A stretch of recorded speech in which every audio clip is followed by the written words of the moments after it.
Today's hearing is meant to examine the human cost of our soft on crime policies, and particularly to highlight the Trump administration's effort to reduce violent crime. It's been over a month since Trump administration took swift action to stop crime in our nation's capital. Those efforts resulted in a 53% reduction in murders, a 57% reduction in robberies, and a 75% reduction in carjackings. Now, my Democrat colleagues would surely welcome these reductions, but from some of their language, you wonder whether they do. There ought to be a breath of sigh of relief from them that more families were spared the cost of crime, which are so often paid in lives lost, laughter silenced, and families left irreparably broken. Instead, they've spun an Orwellian tale defaming their political opponents as quote unquote authoritarians, engaged in quote unquote abuses of government and military power to target and punish dissent. That's the end of that quote. This self-serving narrative doesn't make America safer. It harms victims who plead for secure communities and the law enforcement officers targeted by radicals. Need I remind these self-declared defenders of the rule of law of the very laws that were abandoned for open borders years ago?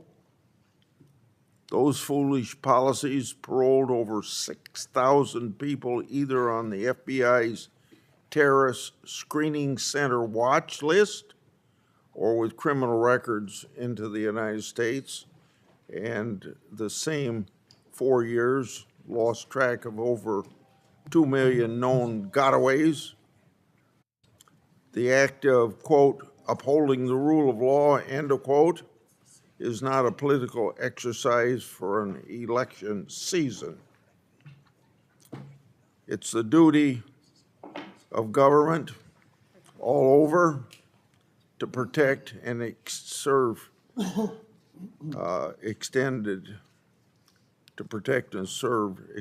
only to political allies of some of these Democrat leaders. Just this month, the Department of Homeland Security reported that police under Governor Pritzker's sanctuary jurisdiction refused to answer multiple calls for assistance when violent rioters physically assaulted federal immigration officers. Those unlawfully present in the United States may potentially be subject to both criminal prosecution and immigration removal proceedings. An Operation Midway Blitz in Chicago resulted in the arrest of illegal migrants convicted of assault, domestic violence, and murder. And those are just the criminal records the United States can access. I'd like to remind my colleagues that foreign criminal records often are not accessible, particularly from countries like Venezuela. We titled this hearing, quote, Blue City Chaos and Tragedy, end quote, because 18 of the top 20 most crime-ridden cities are controlled by Democrats preaching and implementing soft on crime policies. In fact, in 2022, the Heritage Foundation released a report finding a supermajority of high crime cities in red states are, quote, deep blue and ran by left-wing ideologues, end of quote. Those ideologues abuse federal grant money to push anti-victim policies in local prosecutors' offices and thwart immigration law. In June, I released a report outlining how the Soros-backed Vera Institute of Justice used federal funds to embed in progressive prosecutor offices. Those prosecutors declined to charge a repeat sexual predator, release violent criminals back into the community to reoffend, and investigated their political opponents. In Congress, good faith efforts by some Republicans to work collaborative on gun solutions through the Bipartisan Safer Community Act quickly turned to political opportunism. Democrats abandoned their promise to adhere strictly to legislative text and authorize warrantless searches of any lawful gun owner who dared to transact a single gun sale from their home. Many suffered under Biden's administration's tortured reading of the law and executive overreach, but none more so than victims who lost their loved ones in violent crime. Many of those individuals welcome President Trump's effort to make their communities safer. To the National Guard and law enforcement officers working to make America safer, I think all of my colleagues would join me in saying thank you for your service. The left-leaning media has alleged the National Guard is bored. If anything, I think that's a sign of their presence is deterring violence. Before I turn to Ranking Member Durbin, I'm going to take a minute for a video that shows the human cost of self-on-crime policies. So please listen for 1 minute.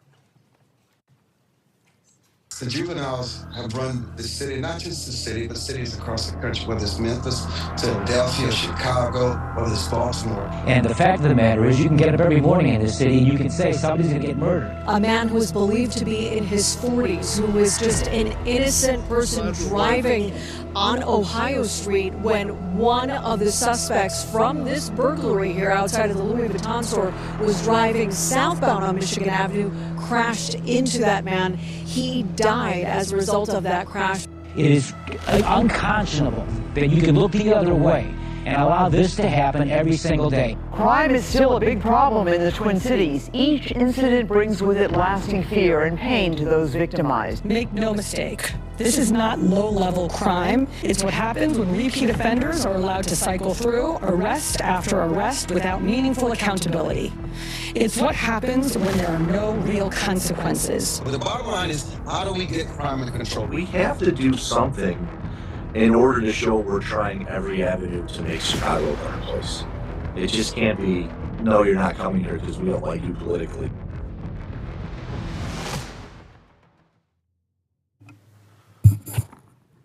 Mr. Chairman, I didn't think I'd see a video clip of former Illinois Governor Rod Blagojevich as part of your presentation. Convicted, serving time, received a pardon from President Trump. This is such a political hearing, and it shouldn't be. What's at stake here is something that we all value, and that is the safety in our families, in our homes, and our neighborhoods. I regret that you have referenced this hearing to focus on, quote, blue city chaos. That is a political reference, for sure.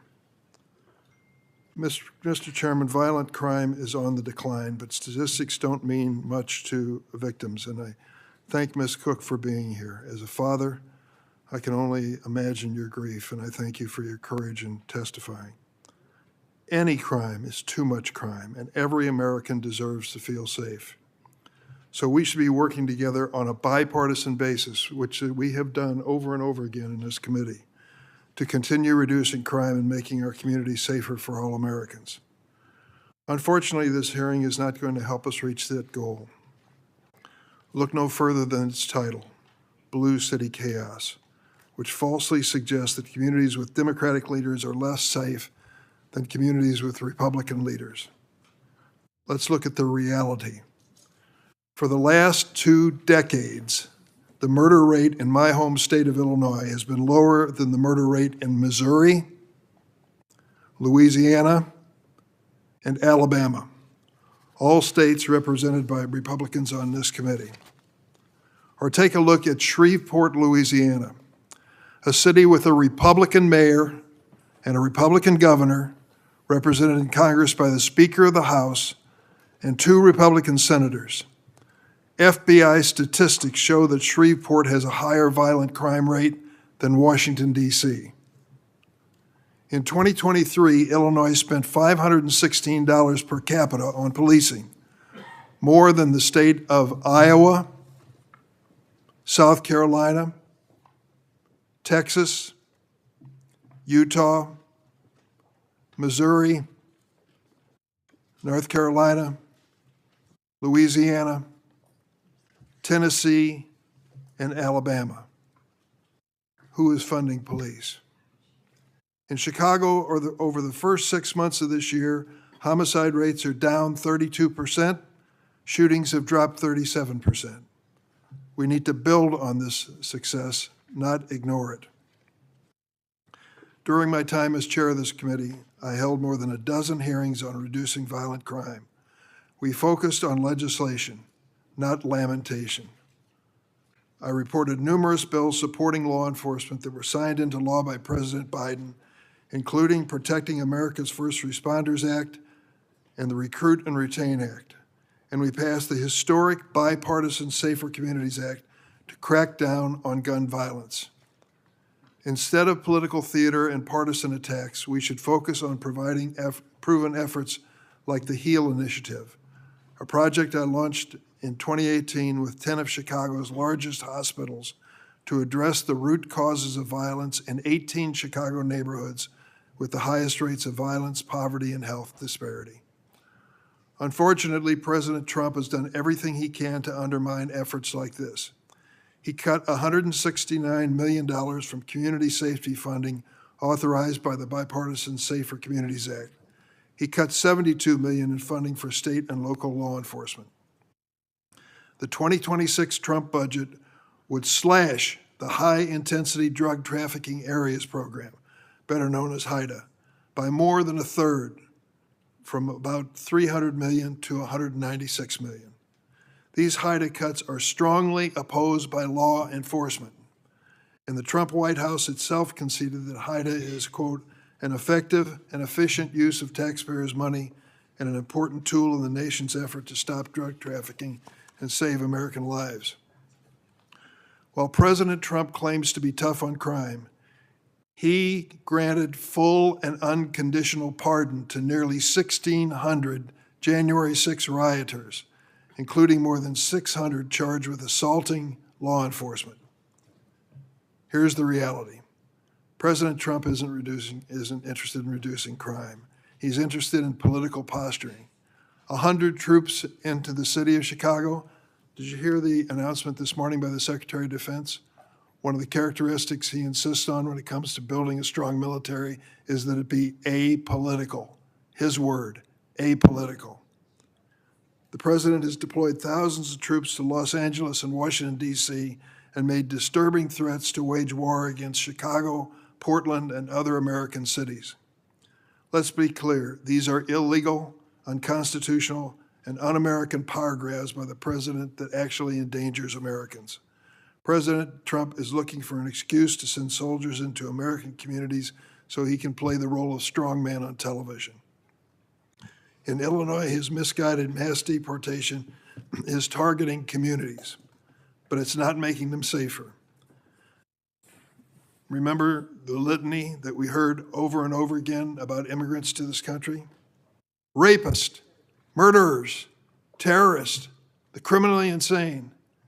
Did you know that 70% of the immigrants detained so far by the president so far have no criminal conviction? None. The administration's main focus seems to be photo ops for social media, like these pictures from downtown Chicago of armed, masked men just happened to feature the Trump Tower in the background.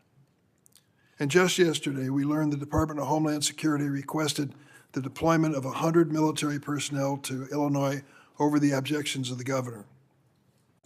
Simply put, despite what the Secretary of Defense said at Quantico this morning, the president's use of the military to police American streets is political theater, staged for his MAGA supporters, not effective law enforcement aimed at making communities safer. Meanwhile, thousands of FBI, DEA, and ATF agents, as well as thousands of service members across this country, have been diverted from critical missions to carry out the president's immigration agenda. Not surprisingly, federal drug prosecutions this year have dropped to the lowest in decades. So to parade the military in these cities, we are diverting talent and skill away from federal drug prosecutions. Does that make America safe? We need to support law enforcement and policies that improve and not erode trust between them and our communities. As a ranking member of the Senate Judiciary Committee, I will not sit idly by while this president tramples the Constitution. And I will use every tool at my disposal to reduce crime and protect our communities in a lawful way that promotes lasting change. I yield. Yeah, I want to take a minute to say something to emphasize what I said, and I'll give you a minute if you want to react to what I say. Can you put the microphone? Democrats missed a key data point when they assert that the most violent cities are in red states. Almost all of those cities are run by Democrat mayors. Axio reports that of the 20 cities with more than 100,000 residents and the highest murder rate, 19 have a Democrat mayor. President Trump is willing to work with these mayors, but they keep turning down the offer for help despite the fact that President Trump's efforts are working in places like D.C. and Memphis. Without objection, I'd like to enter into the record press releases from DEA and the Marshal Service detailing these successes. Do you have anything you want to say? No. Okay. Then I'll introduce the three witnesses from our panel, and Ranking Member Durbin will introduce his. Then we'll swear in the group and take their testimony. First is Mrs. Felicia Cook. Ms. Cook is a D.C. local. Her life was turned upside down on April 23, 2017, when her grandson Marty was shot, killed. He was a hardworking 22-year-old man who left the house that day for a date. Marty never returned home. He was shot 7 times. Thank you for appearing, Mrs. Cook. Now we have Detective Greg Pemberton. Detective Pemberton worked at the Metropolitan Police Department here in Washington, D.C. He's head of the D.C. Police Union. As head of the union, Detective Pemberton represents over 3,000 women and men of the Metropolitan Police Department. Detective Pemberton brings his firsthand experience battling crime to Washington, D.C. to discuss current policies. Thank you. Finally, we have Tennessee's State Senator Brent Taylor. Senator Taylor hails from Tennessee's 31st District, which covers a portion of the city of Memphis and its surrounding suburbs. Since being elected to office in 2023, Senator Taylor has been known for being tough on crime. Senator Taylor knows well the impact that progressive soft on crime policies have on cities. I'm grateful for his leadership in his home state to combat these policies. Senator Durbin. Gregory Jackson Jr. is here, president of the Rocket Foundation, founded in 2022 to end gun violence in America. A gun violence survivor himself, he previously served as deputy director of the White House Office of Gun Violence Prevention and special assistant to President Biden. He's also served as executive director of the Community Justice Action Fund, which advances policies to address gun violence. Thanks for being here, Mr. Jackson. Yeah. And we also welcome Major General William Earhart, a retired member of the U.S. Air Force and Army National Guard. His nearly 36-year military career, including active duty service in the Air Force, 30 years in the Army National Guard, His service culminated as Adjutant General of the Illinois National Guard, commanding both the Air and Army National Guard from 2007 to 2012. He previously served as Brigadier General and Deputy Commanding General of the Illinois Army National Guard. Thank you, Major Enyart, for being here today. Now I ask if you'll stand, please. Do you swear that the testimony you're about to give before this committee will be the truth, the whole truth, and nothing but the truth, so help you God? Yeah. Let the record reflect that all the witnesses answered in the affirmative. Mrs. Cook, we'll start out with you, and sometimes make sure you push the red button. Yeah.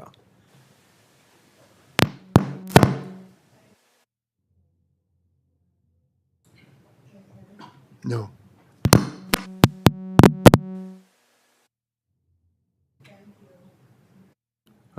Is the red button on? It is. Perhaps you could. Can.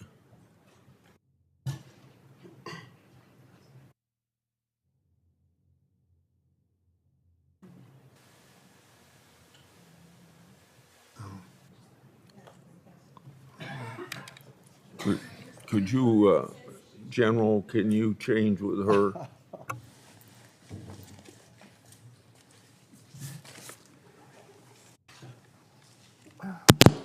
Sorry.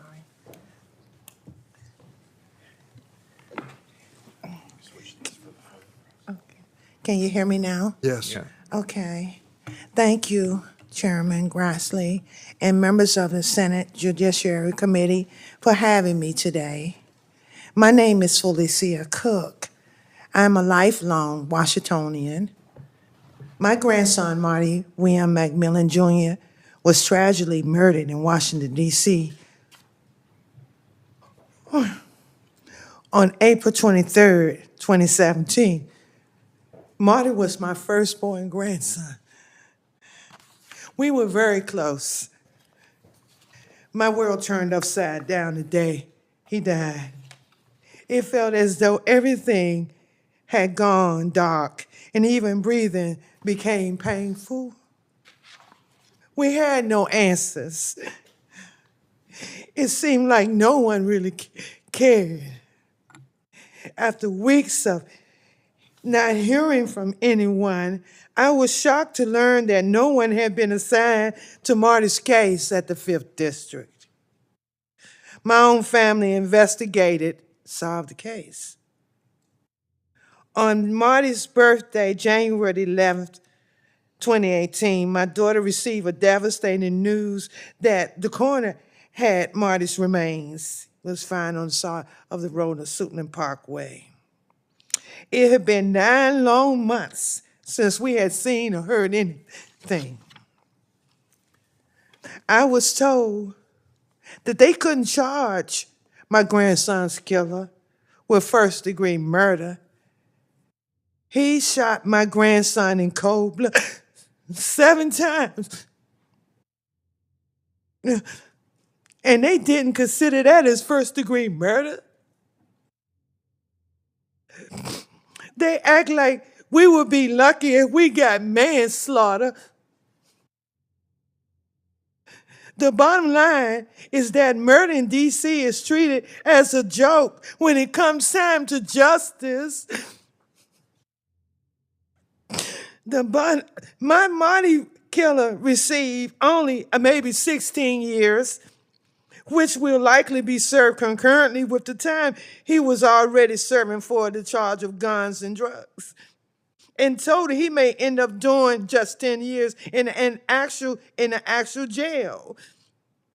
And 5 of those may be probation. How can that be? After years of waiting to go to trial, the judge, after hearing my family's impact statements, asked the killer if he had anything he wanted to say. She said to him, "It must be a stressful day for you to have to sit here and listen to all of that." He killed our loved one. And after everything we went through, they seem to be more sympathetic to him than us, the victims. How long do we have to suffer? This must change. We need to stop killers being sentenced with minimum time, allowing them to come back come back out and potentially kill someone else. This is wrong. Someone needs to change these laws. I don't care who makes the changes. It needs to happen. I'm simply asking for someone to do the right thing, please. If you take a life, you should serve a life. That's my opinion. A life sentence. It's just that simple. I'm grateful for President Trump, and I am, for hearing my voice. As he's doing something to make this thing safe. I can see the total difference since President Trump been focusing on D.C. I'm more comfortable being here. I feel safer here. I know others do too. I do. Thank you for listening. And it took this administration to address and have me heard, allow me to be heard. I appreciate thanking and everyone that took the time to hear me, because no one heard me before. I did rallies and marches. I stood in the Department of Justice. I went to see Mayor Bowser. I asked him to help. And my family did not get justice, and nobody heard me until now. Thank you, President Trump. Thank you. Oh, I'm sorry. My microphone on. General, you probably have to change places so you can be heard.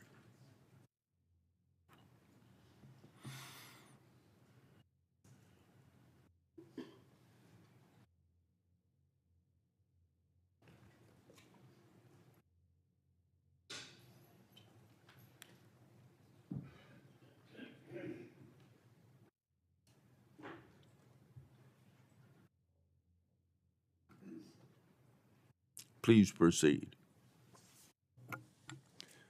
Good morning, Chairman Grassley, Ranking Member Durbin, and Senators. My name is William Enyart.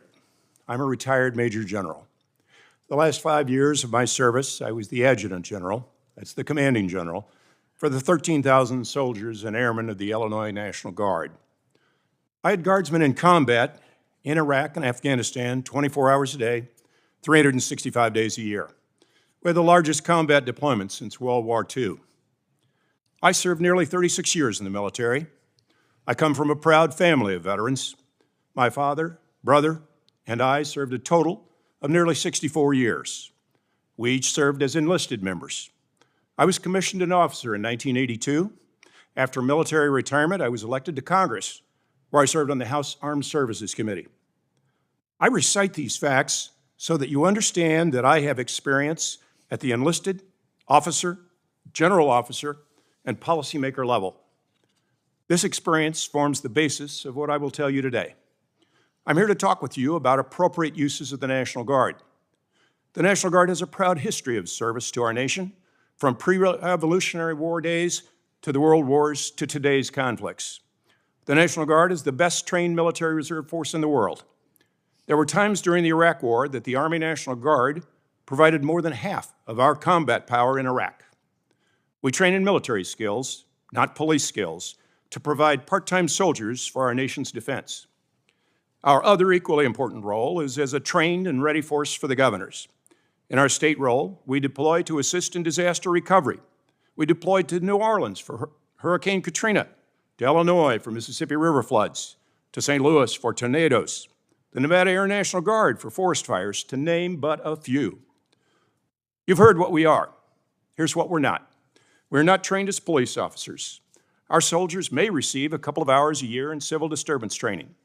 We do not receive the months and years of training required to become qualified police officers. We're not trained to perform arrests, to perform traffic stops, to perform investigations, to follow up on crime tips.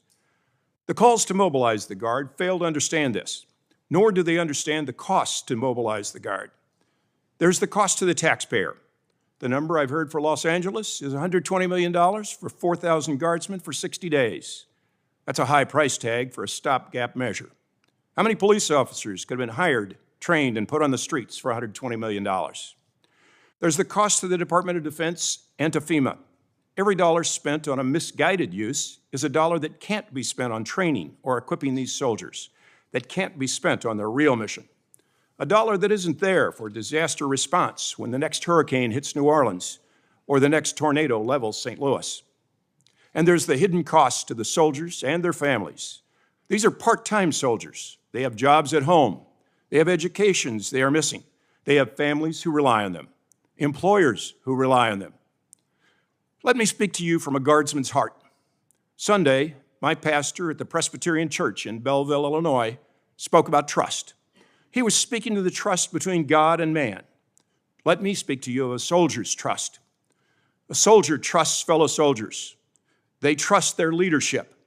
They trust the political leadership of this country to send them on missions, whether wartime or peacetime, that make sense. Missions that don't waste their time or lives, that don't waste their sacrifices. A soldier's family trusts that their sacrifices, their loss of that soldier for a day, a week, a month, maybe forever, isn't a waste. Employers trust that Guardsman's mission is necessary, that it's important, that it protects our nation. Communities trust that our soldiers serve our nation, defend justice and democracy. Trust that a soldier's mission is to protect them, not police them. To misuse our troops, whether Guard or active duty, is to breach those bonds of trust. When these soldiers are doing what they signed up for, defending our great nation, or helping their neighbors recover from a natural disaster, they don't mind sacrificing wages, missing a child's birthday, losing months away from school. But when they're bagging trash in Washington, D.C., they lose trust. Worse, their employers and families lose trust. It took a generation for the Guard to recover from the stain of Guardsmen shooting and killing college students at Kent State. We're one trigger pull away from another such tragedy. Don't let it happen. National Guard forces are for a real emergency, not a Band-Aid for long-standing problems that need a long-term solution. Thank you.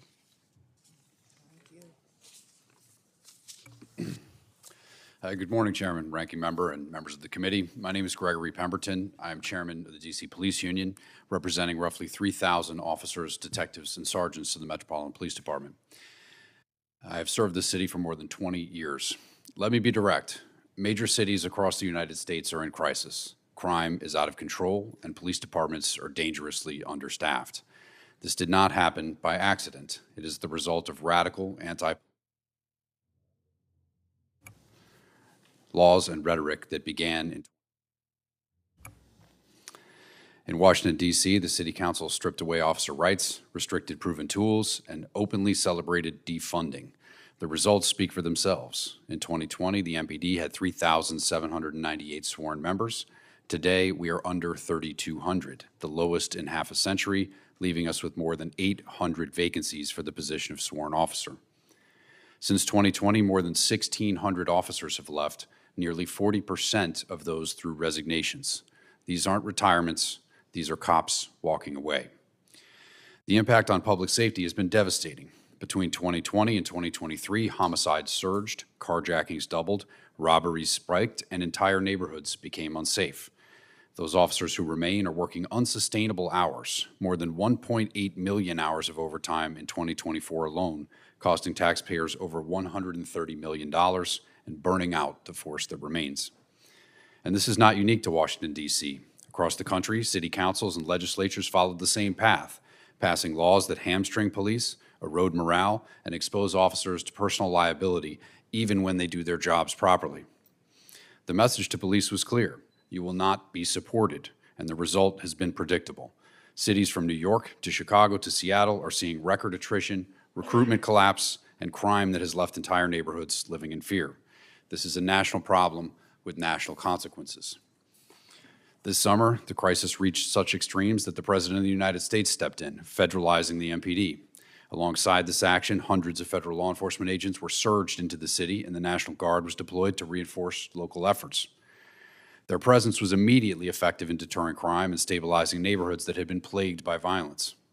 Within just 1 week of this deployment, carjackings were down 83%, robberies down 46%, violent crime down 22%, and there were 0 homicides during those 7 days, something nearly unheard of in the nation's capital. The union supports the recognition of the problem, but federal intervention cannot be permanent. The solution is not federalizing local police, it's restoring staffing, repealing failed laws, and giving officers the support they need to succeed. That is why we also support the Clean DC Act. It begins the process of undoing harmful legislation, restoring balance, and rebuilding MPD's strength. This is not just a DC issue. Other cities that embrace the same policies are now facing the same consequences. The lesson is clear. When leaders attack police, communities suffer. When lawmakers strip away tools and protections, criminals thrive. If this is not corrected, the crisis will deepen here and nationwide. I urge Congress to act, support the Clean DC Act, roll back failed legislation, and work with law enforcement instead of against us. Officers want nothing more than to protect their communities, but they cannot do it alone. Again, I thank you for the opportunity to testify, and I welcome any questions the committee may have. Thank you. Thank you, Mr. Pemberton. Now, Mr. Jackson. Thank you, Chairman Grassley, Ranking Member Durbin, and committee members for inviting me to be a part of this important hearing. I'm Greg Jackson, a survivor of gun violence, a former deputy director of the first ever White House Office of Gun Violence Prevention, the office that coordinated federal resources, implemented life-saving policies, and coordinated both state and local leaders to reach a nationwide reduction in violent crime by 13.2% and homicides by 31%. Now, first of all, in 2013, while walking home, an argument erupted across the street from me, and I was struck by a bullet. The bullet hit 2 arteries and left me bleeding to death on the pavement. And as I was fighting for my life that night, I arrived at the hospital only to be met by officers instead of doctors. They put me through 3 rounds of interrogation before surgery, and with blood pouring out, I found myself fighting for my life and my innocence. And despite spending Sundays in church, growing up with 2 loving parents, graduating from an elite college, being a hard-working professional, that night I was seen as a suspect first and a person second. This approach is of only seeing violence in our communities as a crime to solve instead of a tragedy to prevent is not only wrong, it's ineffective. Reducing violent crime requires a comprehensive approach to prevent violence before it happens, while ensuring swift and effective justice for those responsible. We know that we cannot arrest our way out of this crisis. If so, Louisiana would already be the safest state in the country, and America would be the safest country in the world. And since I was shot, nearly 1 million Americans have been shot or killed, including my mentee DeMarcos and the grandson of Mrs. Cook, with violent crime historically surging during the beginning of the first Trump administration. We know that violence is what's driving, gun violence is what's driving violent crime across our country. It's become the leading cause of death for youth in America, leading cause of death for pregnant women in our country, as well as the leading cause of death for Black men and boys, and the second leading cause of death for Black women and Latino men. And these disturbing statistics are extremely overwhelming, but the last few years we have seen real bipartisan solutions to address violent crime. With 2 consecutive years of historic reductions in gun violence, with major cities outpacing reductions across the country. And simply put, we achieve that by investing in those who are most at risk, strengthening vulnerable communities, investing in law enforcement while holding the gun industry accountable and keeping illegal guns off of our streets. Without mass federal agents or troop deployments, we saw homicides drop 24% in Boston. Only 24 homicides, period, in Boston. 54% in Baltimore, 38% reduction in Chicago, 41% reduction in Phoenix. And we got here in part because Republicans and Democrats came together to enact a bipartisan law that provided billions of funding to prevent violence, to invest in mental health, to strengthen school safety, and to strengthen law enforcement-led strategies, including enhancing our background check system, investing in law enforcement, preventing domestic abusers from accessing guns, making the largest investment in youth and mental health, and making gun trafficking a federal crime, prosecuting over 600 traffickers. And as our communities are fighting our ways out of this crisis, we find ourselves at a dangerous crossroad. Instead of federal resources to strengthen what works, the Trump administration has dismantled and defunded bipartisan strategies passed into law to reduce violence. They shut down the White House Office of Gun Violence Prevention. They've defunded federal law enforcement, including the ATF. They've terminated $1 billion in mental health resources. They've terminated $812 million to community-led violence intervention programs. They defunded gun violence research and the CDC Firearm Injury Prevention Center. And they dismantled important regulations like the zero-tolerance policy for gun dealers, as well as withheld $1 billion in victim services that now 24 states are suing the Trump administration for. This is not the federal support our cities need to reduce violence and end crime in our country. We need tough on crime policies which funds federal law enforcement that focus on preventing illegal guns from flooding our streets instead of just patrolling them. 95% of the guns traced to crimes in DC we know come from other states.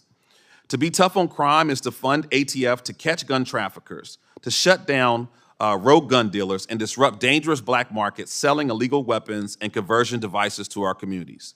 To be tough on crime is to protect and fund the Bipartisan Safer Communities Act. To be tough on crime is to shut down those gun dealers who break the law and hold manufacturers accountable when they're profiting from our deaths. And frankly, to be tough on crime is to hold billionaires accountable for putting guns meant for the battlefield into our backyards every day. We have real solutions to save lives from gun violence and reduce violence crime, and now is the time to protect that progress and build on that momentum. Grandmothers should not be sitting in courts. Grandchildren should not be sitting in caskets. And Americans should not be living in fear from this crisis of gun violence when those in this chamber have the power to take action. Thank you. Thank you, Mr. Jackson. Now, Senator Taylor. Mr. Chairman, ranking member, and distinguished members of the Senate Judiciary Committee, I want to thank you for giving me the opportunity to come and talk to you about Memphis Crime Challenge. I also want to talk to you about my efforts to make Memphis matter, but in order to make Memphis matter, we have to make Memphis safe. Memphis, as you know, consistently ranks amongst America's most dangerous cities. Last year, Memphis reported 111,000 crimes, 19,000 arrests, and of those 19,000 arrests, a whopping 56% were dismissed.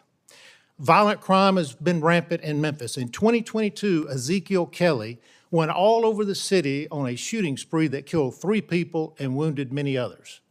That same year, Cleotha Henderson kidnapped, raped, and murdered a kindergarten school teacher by the name of Eliza Fletcher. In 2023, a St. Jude Children's Research Hospital researcher by the name of Dr. Alexander Bulikov was gunned down in front of his family. That same year, Dr. Ben Monk, a physician, was killed in his clinic by a patient. Fast forward to 2024, a DeTwan Gunn was a mass shooter at a restaurant in Memphis, and he was let out on his own recognizance after that mass shooting. Jalen Lobley, who was out on bail on his own recognizance on gun charges, winds up getting into a gunfight with the Memphis Police Department that ended the life of Officer Joseph McKinney. In fact, crime is so bad in Memphis that last year, Shelby County, the county that Memphis is in, experienced the largest decrease in population of any county in the entire country. And unless we do something, Memphis will hollow out its middle class, and all that will be left are the extremely poor who can't afford to leave and the extremely wealthy who can afford private security to stay. The root of this crisis, in my view, lies in part with our Soros-backed DA, Steve Mulroy. He was elected in 2022, and he started implementing policies like a proposed diversion program for felons caught in possession of a firearm. He also does not oppose parole for first-degree murderers who are in prison trying to get out. These type of policies undermine justice in Memphis. DA Mulroy also operates his very own Innocence Project inside his office that successfully moved Michael Samples, a twice-convicted murderer on death row, to life in prison. That sentence now makes him eligible for parole. Allegations of race-based prosecutions and illegal commutations have led to pending ouster resolutions before the legislature, and the Tennessee Supreme Court is now reviewing those allegations. A recent report shows that our restorative justice scheming district attorney is partnering with progressive nonprofits that encourage failed policies like decarceration and cashless bail, and they then manipulate the data into thinking that the public somehow thinks that they're safe because of these failed policies. Now, to counter this, I have championed legislation in Tennessee, such as the DA Donor Transparency Act, the DA Second Opinion Act, and we have banned the ability to pay calculator when setting bail. We have elevated the safety of the community to being a top priority when setting bail, and we passed a blended sentencing bill to deal with youthful serious offenders. I even had to pass a law that prohibits the Memphis City Council from banning routine traffic stops, an absolutely insane policy that was backed and supported by our DA. Now, federal and state efforts are working. Earlier this year, Senator Blackburn and I sat in a briefing with the FBI where they outlined Operation Viper, where they've identified 100 gangs, street gangs in Memphis. And that operation led to 500 arrests and have secured over 100 federal indictments. Just this one operation alone has reduced certain violent crimes by 25%. And I remain confident that President Trump's recently announced Memphis Safe Task Force, which includes over a dozen federal agencies, also includes the Tennessee National Guard, that they will succeed in doing the hard work necessary to infiltrate the gangs and arrest routine criminals. However, the DA remains the weak link in this operation. For those who are arrested that have to be prosecuted in state court, he remains that weak link. And to make sure that the Memphis Safe Task Force is successful, I will be sponsoring legislation in our next session that will require public certification of any cases that are reduced or not prosecuted because of from these initiatives. To maximize these efforts, I would encourage this Senate to swiftly confirm Mike Donovan as our U.S. Attorney for Western District of Tennessee, because his proven tough on crime leadership will help with prosecutions in Memphis and ensure that criminals have the consequences that are not getting under our state DA. Lastly, I would recommend the Department of Justice enter into consent decrees that will require the Shelby County District Attorney and our justice system to enforce tough on crime policies so that Memphians can maintain the right to live in their home, to travel about our city that they love, and enjoy their property. To make Memphis matter, Mr. Chairman, we have to make Memphis safe. But let's also make Memphis a model of how this Congress can turn around great American cities. Thank you, Mr. Chairman. Thank you, Senator Taylor. Now we'll have 5-minute rounds. Mr. Pemberton, I'm going to start with you. Critics claim the Trump administration didn't need to mobilize the National Guard in D.C. because D.C.'s crime decreased by 35% in 2024. You've suggested that statistic was falsely inflated. In the House Oversight Committee, D.C. Chairman Mendelson said that you're lying. Is the 35% statistic inflated, and what is your response to Chairman Mendelson? And then also connected with that, do you think this is a common problem with crime statistics? Yeah, thank you for that question, Chairman.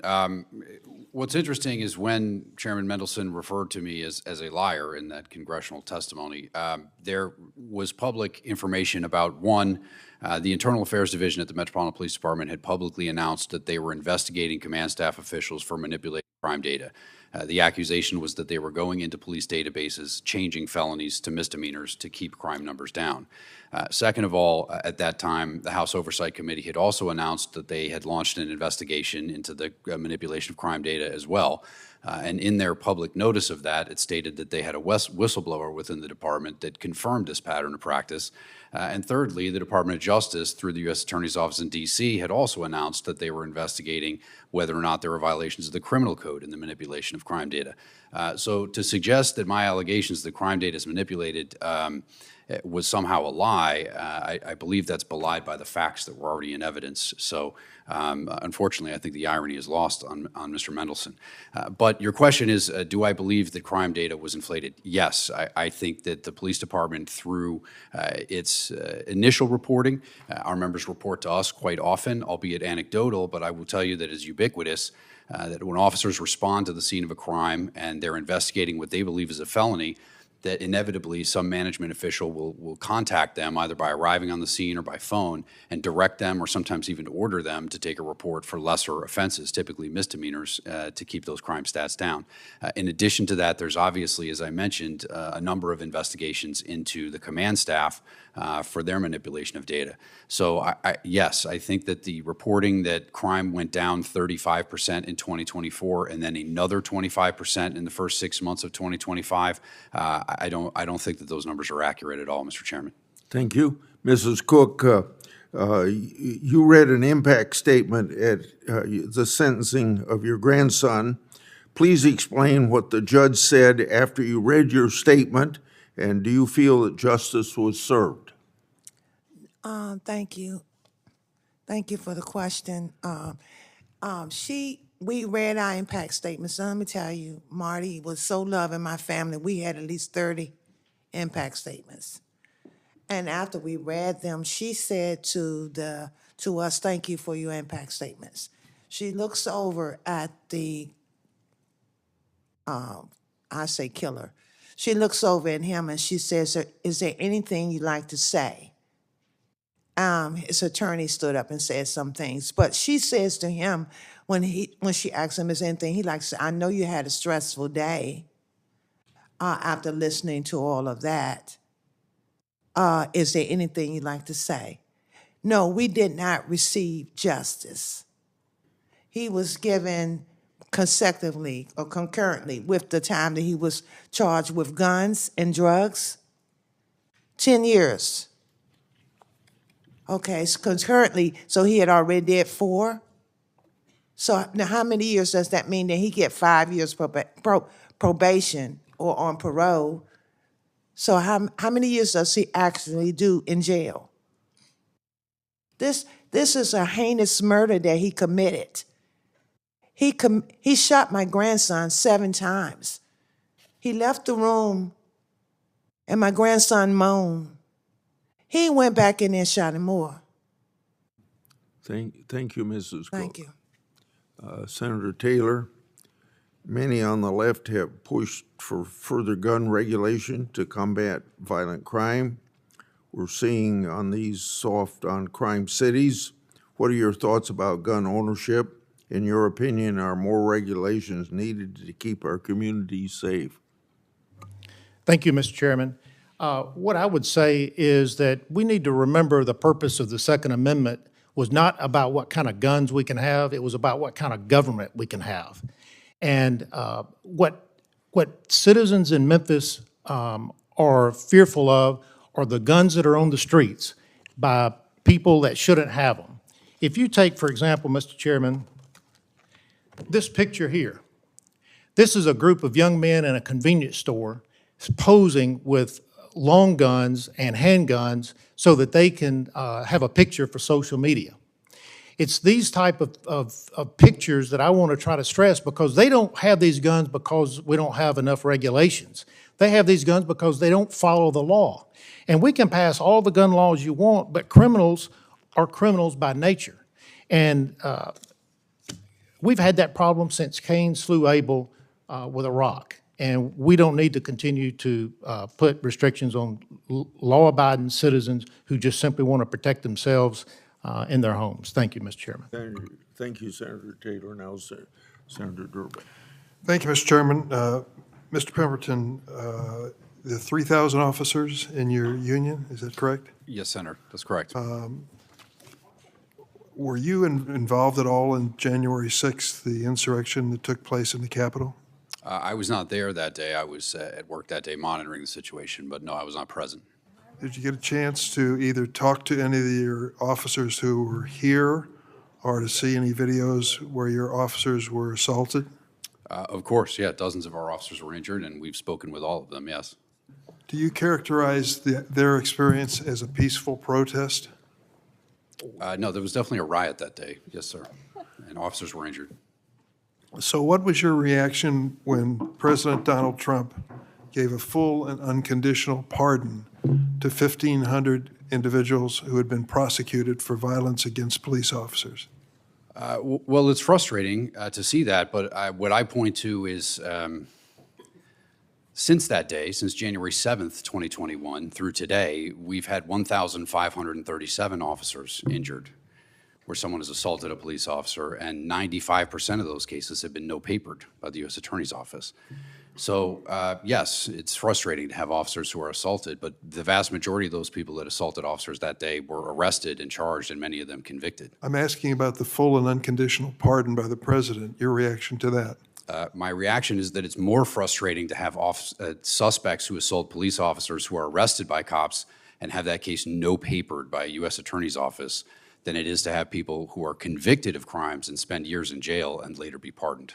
I guess I don't follow you. You're saying that since there were assaults aside from January 6th that were not prosecuted, you felt more strongly about that than the pardon of the president of 1,500 people who violently assaulted police officers? What I'm saying, Senator, is more than 1,500 officers have been assaulted by people since that day, and nothing has happened to those suspects. Would you put them in at least the same level of outrage, assaults on your officers, whether in the Capitol January 6th or afterwards? I don't think anybody should ever be assaulting officers, and if they do, they should be prosecuted to the fullest extent of the law. And should they be full and unconditionally pardoned? My frustration, Senator, is that no one seems to care about police officers who were assaulted after that day or before that day. It seems like people only care about police officers who were assaulted on that day in the calendar. Police officers are assaulted all the time, and no one seems to care about it, and that's our frustration. Well, I'm certainly not in that category, and I don't think most people are, but let me tell you something else. I spent a better part of my life in this building, in the U.S. Capitol building, and I think you feel as I do. It is a cathedral to democracy and should be respected. And the people that broke down the windows, came in and beat up on your police officers are despicable. And to give them a full and unconditional pardon to me and call them peaceful protesters is not conducive to saying they're sympathetic to the police and their mission. I just happen to feel that way. Mr. Jackson, you worked on a lot of projects involving state and local government as well, didn't you? Yes, sir. What was your experience in the previous administration? Well, we knew that our local communities needed support. Whether we sat down with leaders in Memphis or Birmingham or Phoenix or Atlanta, the biggest request was how do we keep more guns from getting into our streets? And that's where we specifically focused on how do we invest more into ATF, both through appropriations and through White House support so that they could have more crime gun intelligence to solve violence before it happens, to close homicides, but most importantly, to keep guns from coming into their communities. When we look at what's happening in our country, the cities that are most dangerous are those blue cities that are in red states where they don't have the regulations. Places like Tennessee where there's no concealed carry permit, there's no background check, there's no extreme risk law, there's no shoot first law, there's no secure storage law. So guns are flowing in and out of these communities that are already vulnerable to violence. And so working with state and local leaders, that's what we focused on at the federal government, is keeping guns out of communities that are most vulnerable. And what has happened to the funding of ATF under this administration? It's been slashed tremendously. We've seen 2/3 of even the inspectors that inspect gun stores being cut. And we know that the only entity we have that can keep guns out of our communities right now is the ATF, and it's directly under attack by this administration and frankly by the really harmful bills and budgets being proposed. So in Chicago, we have a problem with guns coming in from neighboring states, which don't do background checks and gun shows and things of that nature. Was that a problem you ran into? Yeah, it was huge. I mean, even in Chicago, we've seen illegal crime guns show up. In the last 10 years, those numbers have doubled. And when you look at the sources, the number of them that come from Indiana have tripled. The number from Missouri have doubled. And so what's happening is that these illegal black markets that are flowing guns into major cities like Chicago are getting more fierce. And frankly, more folks are profiting off of the deaths in our cities. And if we slow the rate of these illegal firearms coming into this. Gentleman's time has expired. Senator Cornyn. Detective Pemberton, are drugs, well, let me back up. Explain what the role of drugs in the community have in terms of violence, in terms of the gangs that distribute them, that presumably engage in a lot of the violence, including attacks on police officers and other innocent parties. Where do those drugs come from? Well, those drugs can come from anywhere, depending on what type they are. Fentanyl, marijuana, heroin, those different types of narcotics flow in the country from different means. But what it means for an area like the District of Columbia is that the entities that actually engage in the distribution of those narcotics, they protect that distribution with guns and violence. Obviously, that's a black market operation, and it's very dangerous. And rival crews and gangs are always looking to take over territory and product and cash. So it becomes a very violent endeavor for all involved, whether that's people who are trying to purchase narcotics, or these folks that are selling them, or the neighborhoods that it's occurring in. And then for the police to try to intervene into that operation and make arrests, it becomes very dangerous. So are drugs the primary coin of the realm, so to speak, for street gangs that engage in this violence? It can be one of them. It depends, but there are certainly street crews and gangs in the District of Columbia that are focused around the distribution of narcotics. And you mentioned that the drugs could come from anywhere, but is it your belief a substantial amount of those drugs come across our southern border? I believe that's true. It's a little bit outside of my purview, but that's my understanding from the limited information. And then once they make their way into the United States, then the street gangs are the distribution network that take over to distribute those to the ultimate consumer, so to speak. Once they hit an urban area like the District of Columbia, yes. And so are you familiar with the fact that there have been several or a number of notorious attacks against immigration and customs enforcement officials? They're law officers, are they not? That's correct, yes. And are you familiar with the fact there have been attacks against those ICE officers? I have seen that, yes. We've had 4 of them in Texas alone, including a recent attack that actually ended up killing some of the detainees, presumably the people that were the shooters was trying to protect from the ICE detention and deportation proceedings. And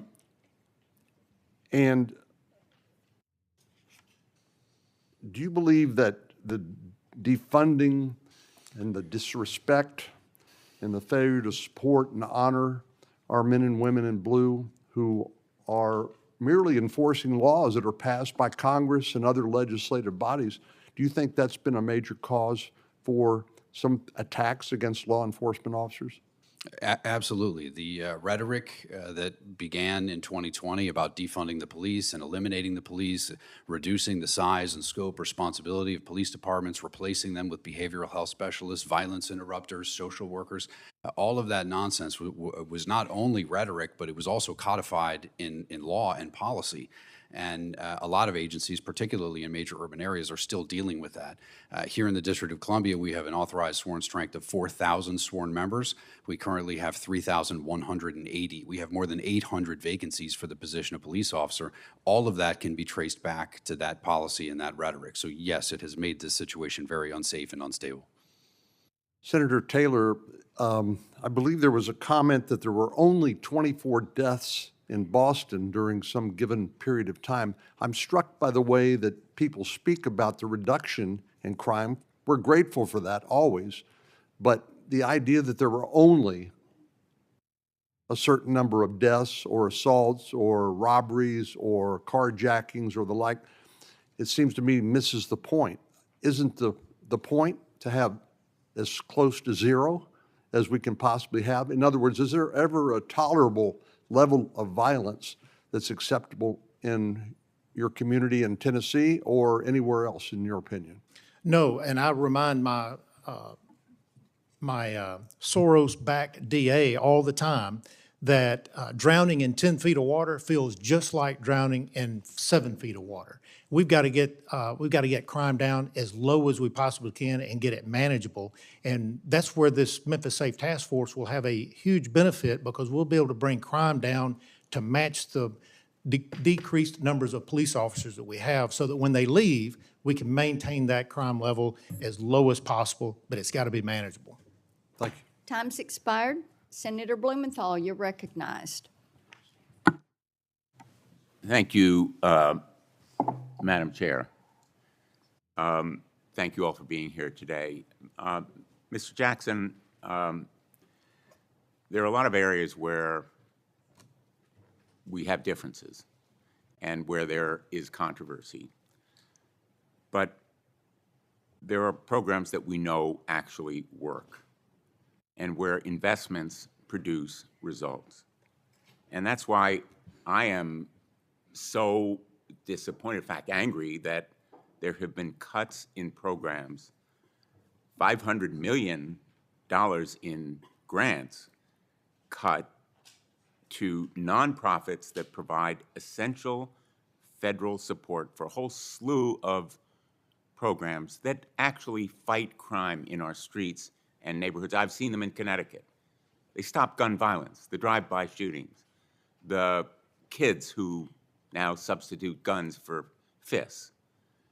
And in your role and your experience, I would be interested in your view on whether those violence intervention programs, the community intervention, actually provide the kind of victim support and youth mentoring, the stuff that has been stopped by the Trump administration, but which we know, and in fact my Republican colleagues have agreed with us, actually do work. And I say they've agreed with us because the programs were funded through bipartisan agreement just a few years ago.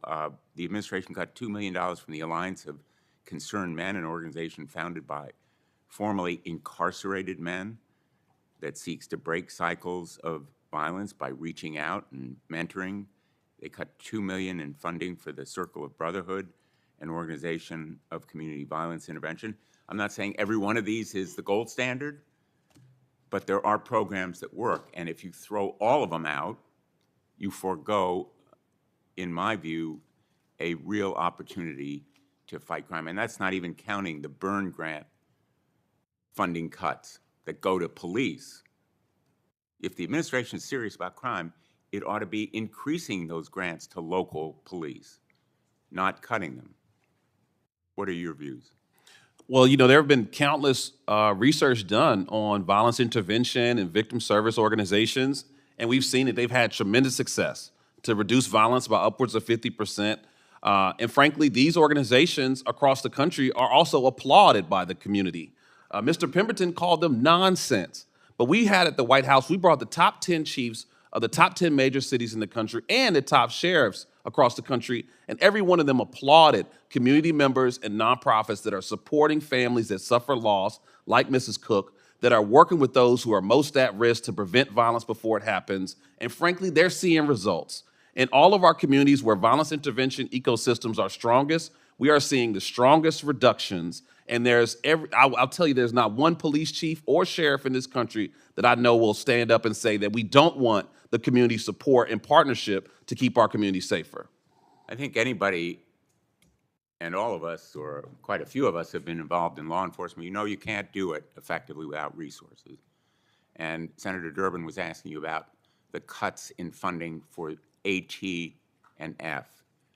I worked with AT and F when I was U.S. Attorney. They're among the underappreciated of our law enforcement agencies. Some of the others get a lot of attention, a lot of publicity, a lot of glamour, but we're talking about trafficking and smuggling and guns particularly. Tell me what resource cuts have meant to AT&F. Look, we've seen tremendous resource cuts. I think some of the most devastating is the cut to inspectors that can make sure we're cracking down on gun dealers that we know are violating the law. We know that ATF was huge. We were able to shut down 350 websites that were selling Glock switches. We were able to shut down 400 gun stores that were violating the law. We prosecuted over 600 gun traffickers that were bringing guns into vulnerable communities like Memphis, like Birmingham, and those provided real results of keeping guns off our streets. And if you don't think that's important, then just listen to the testimony of Kash Patel, who bragged about how many guns they were able to get off their streets. They know that the way we make our communities safer is keeping guns out of our communities, and the ATF is our strongest tool to do so. Thank you very much. Thanks, Madam Chair. Mr. Pemberton, your name was called. Would you like to respond? Yes, Mr. Jackson mentioned violence interrupters and the efficacy, but here in the District of Columbia, there's almost no evidence of any efficacy of these violence interrupters. And as a matter of fact, one of our city council members has been indicted for accepting bribes from a violence interruption organization, and I can name at least a half a dozen suspects who have been arrested for murder, gun charges, drug charges, other violence charges, who have been paid by violence interruption organizations. This violence interruption in the District of Columbia is a grift, and it is a way for tax dollars to get funneled into the hands of criminals. We shouldn't be spending a dime on violence interruption in the District of Columbia. There is absolutely zero proof that it works or that it has any level of efficacy whatsoever. Well, I might just say I can't speak to the District of Columbia. Thank you, Mr. Pemberton. Before I turn to Senator Schmidt, I want to encourage those that are worried about grant cuts to take a look at what the Biden administration actually spent the money on. It was hundreds of thousands of dollars to prove, and I quote from them, gender-affirming medical care, end quote. Over $500,000 on a podcast series, blog, and academic conference preparation. And the list of this goes on and on. I'd like to enter into the record Chairman Grassley's staff report exposing the disastrous consequences of the Biden Department of Justice grants to the Soros-backed Vera Institute, and they used taxpayer funds to gain access to progressive prosecutors just like Memphis DA, who ran on a platform of cashless bail and increasing the age of accountability for crimes. Without objection, I'll enter into the record. Senator Schmidt, you're recognized. Thank you. 5 minutes. Thank you, Madam Chair. Mr. Pemberton, I thank you for your service. I just want to ask you, could you just walk through, because the numbers don't lie. In the District of Columbia, there's been a reduction of 53% in homicides, 57% in robberies, 75% in carjackings. What lessons can be learned sort of at scale in D.C. and places like Kansas City, for example, that has a high crime rate and a sort of a apologist mayor and a prosecutor that doesn't want to prosecute violent criminals? That's an excellent point. And what our organization has been shouting for the past 5 years, since I mentioned that the rhetoric and the policy changed back in 2020, is that you need to have the proper number of police officers, and they need to be able to have the tools and resources to go out into these communities and do their job professionally, responsibly, constitutionally. And if you do that, and you have a prosecutor that backs those officers, like we now do here in the District of Columbia, guess what? You can reduce crime in 7 days. That's what we saw in the District of Columbia. We saw federal agents surge in. We saw the National Guard taking posts in these neighborhoods. And we saw a prosecutor who took all of our arrests seriously. And within the first week, there was a remarkable night and day difference. And a morale boost, I'm sure, for your officers too, right? When there's actually a police presence and prosecutions. Thank you. Absolutely. I also want to, Mr. Jackson, you're listed as the former Deputy Director of the White House Office of Gun Violence Prevention, but you previously served as the Executive Director of the Community Justice Action Fund and now serve as the organization's Executive Advisor. Is that correct? Yes, sir. Okay. And you were the Executive Director until 2023, is that right? Yes, sir. Okay. I want to just read some past statements from the Community Justice Action Fund. I'm just going to refer to as CJAF. In 2019, an op-ed, CJAF founder and another senior advisor stated the following, quote, "It is this critical moment. We're finally saying firmly that we must divest in policing," end quote. In 2020 letter, CJAF stated, "We must divest from aggressive policing." further stated public health approaches must be prioritized over policing to end gun violence, and that a, quote, an anti-racist approach must always be a part of policymaking and advocacy on gun violence prevention. We all know what happened. Those were statements in 2019 and 2020. We all know what happened in the summer of love of 2020, where you had record high violent crime rates, including gun crimes, and gutted police departments. Does CJAF still support divesting and defunding policing?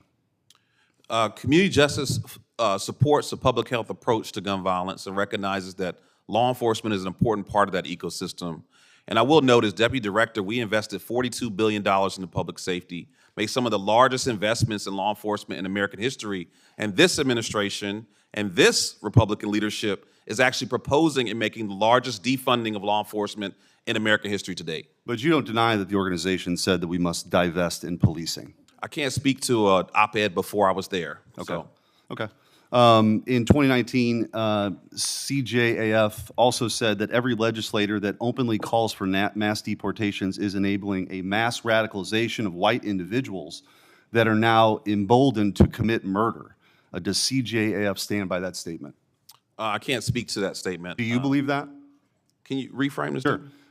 That any legislator that openly calls for mass deportations is enabling a, quote, mass radicalization of white individuals that are now emboldened to commit murder. I can't stand with a statement I didn't write, and I don't quite understand. But do you agree with that? I don't quite understand what you're I just read you a statement. I'm asking you, do you agree with that statement or not? No, I don't agree with that statement. Thank you. CJAF also identified ICE as pushing a white nationalist agenda. Quote, this white nationalist agenda is used by the deportation force of ICE in CBP to lock up black and brown immigrants across the country. It lives through the courts and police departments that lock up and kill black and brown bodies. Does CJAF stand by that statement? I can't speak to that. Do you believe that that's true? What is your reference to this? This is a quote. This is a CJAF identified in that same letter that I referenced earlier in 2020 that effectively ICE was a white nationalist organization that was trying to lock up and kill black and brown bodies. Well, again, I can't speak to something that was written before. Do you believe that? Again, I can't speak to that statement. So you agree with that or you don't agree with that statement? You think ICE's mission is white nationalist in nature and its intention is to kill black and brown people? No. Okay.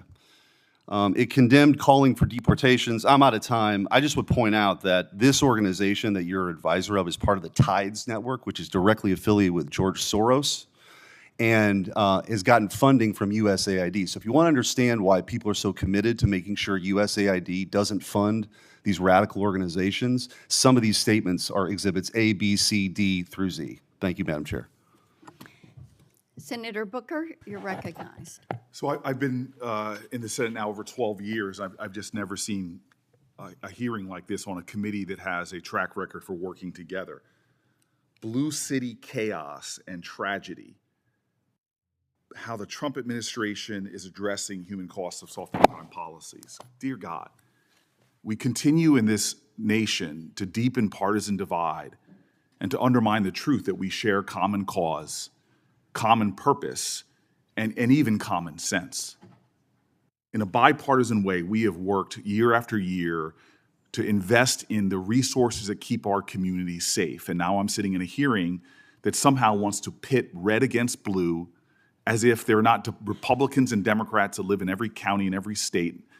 And all of us want the same thing, which is lower crime in our communities. I may be the person in this committee that has made a decision in my life about 25, 30 years ago to move into a very high crime neighborhood. I have friends that have died by gun violence.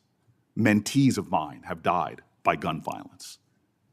And I'm telling you right now, pitting us against each other in this false fight narrative that we don't share that common urgency and can't find common ground. This committee right now is having a hearing that is not about finding common ground and working to find solutions, but driving a false divide based upon a false pretext that somehow places that vote for one party over another are more dangerous, and that's just not true. The murder rate, this is truth data, the murder rate in states that voted for Donald Trump have actually exceeded the murder rate in the states that voted for Kamala Harris, and every year since from 2000 to 2023. Over the course of this century, the average murder rate in Trump voting states is 50% higher than in Harris voting states. Do we really want to talk about crime in that manner? Since 2000, the top 10 murder rate states have been dominated and reliably places that have voted for Republicans. The red state murder rate was 33% higher than the blue state murder rate in 2021 and 2022. 2022 was the 23rd consecutive year that murder-plagued states that voted for the president in this past election have higher rates. 8 out of 10 states that had the highest murder rate in 2022 voted for. I could go on and on and on. This is not constructive to the work we have to do. Anybody who's had the tragedy of losing people they love don't care about our partisan fights. They care about us finding solutions. And we have done that on this committee before. Donald Trump signed the First Step Act into law. Joe Biden increased COPS grants higher than any other president in the modern era. I am so exhausted by hearings like this that are far more about posturing to our political divide than trying to create common ground. Let me tell you about common ground. I've worked with some of my colleagues across the aisle to do things like surge funding. Last Congress, me and Republican colleagues on this committee introduced legislation that would establish more resources for law enforcement agencies to hire, retain, and train detectives to deal with what is a national problem, which is homicide clearance rates. There are evidence-based strategies that will keep us safer. A hearing about blue states and red states is a fiction that is being driven in this country, that somehow we have this tribalistic fight that is causing our problems, and that's not it. In fact, that is the problem. That we in this country have not understood that we belong to each other, that we share common ground, that we have common values, and that there are strategies that we could be pursuing as opposed to fighting each other. The kind of partisanship that's toxic in this nation is what we saw with one of the president's first act. To take criminals who beat police officers, criminals who beat them so savagely, people like Brian Sicknick died, and then to pardon those police officers for particularly partisan reasons. That's unjustifiable and something that should bring us all together. The pretext for this hearing is a farce. It's belied by the evidence, it's belied by common sense, and doesn't get this committee back to the work that I've seen done constructively in Congress after Congress, despite who's president and who's in the majority. We in this committee have done the work together to make our country safer. We are seeing crime going down, but that's little satisfaction to people who have seen their families victimized by crime. We have work to do, but this ain't it. I recognize myself for 5 minutes, and Ms. Cook, we are sorry for your loss. And thank you for being here today. Thank each of you for being here. We are doing something about crime in Tennessee, and Senator Taylor, I do want to come to you. We had phase 1 in Memphis this summer with the FBI and Operation Viper that was very successful, 500 plus arrests, over 100 federal indictments, and you have mentioned the Soros-funded DA that has been a stumbling block, as well as the juvenile court system that has been a stumbling block to addressing the crime situation. Now, phase 2 is in place, and this is the combination of the federal agencies, a dozen agencies, plus state resources with Tennessee Highway Patrol, Tennessee Bureau of Investigation, and the National Guard. I want you to talk for a moment about the impact that federal resourcing has had and how it helps Memphis. They are 500 police officers short. So let's talk about the impact that is there, and also I want to touch on cashless bail and bail laws with you. Thank you. The impact that Operation Viper has had already has been huge. As you mentioned, 500 arrests, over 100 federal indictments. My concern is that not all of those arrests will end with federal prosecutions. Many of those arrests will be deferred to the state for prosecution, which would be our local district attorney. And my concern is, as I said in my opening statement, he is the weak link in all of this, because the cases that get referred to state court, as soon as the federal agencies leave and the National Guard leaves and the THP officers leave, he will drag around and dismiss the cases, just like he has done in other cases. There are other cases that he has dismissed. One is there's a federal judge who had an intern who someone attempted to take his life, and that case has been dismissed.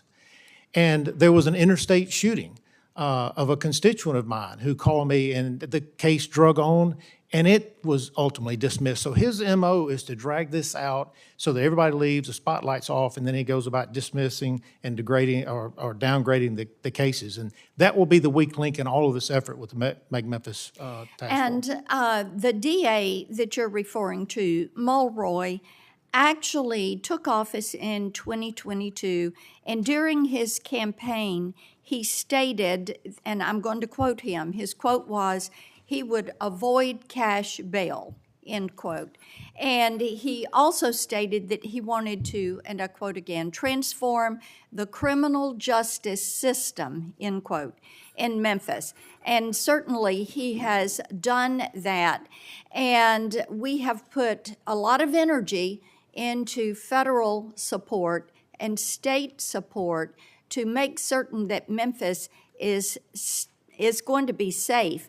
But it appears what we have is social justice activists who are trying to impede that progress. Is that accurate? That is accurate. And he has a merry band of restorative justice schemers that are going about trying to make Memphis look like a Mad Max movie, except the cars and the music aren't as good. Let me come to you for just a moment on cargo theft. Senator Klobuchar and I are working on legislation, and it is the Cargo Security Innovation Act. Now, we know Memphis is America's distribution center. With the Port of Memphis, all 5 Class A railroads, FedEx, and I-40 that goes from the East Coast to the West Coast. And this status as a logistics hub has drawn these cartels and gangs and organized crime rings to Memphis, and they're attacking our supply chains. And I want you to speak for just a moment about cargo theft in the area and why it's important to Memphis. Right, thank you. As you mentioned, cargo theft is incredibly important to Memphis. We are the home of FedEx.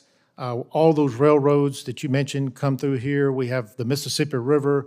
We have the world's, the second largest cargo airport in the world is in Memphis. So we have the 4 R's, river, roads, railway, and runway.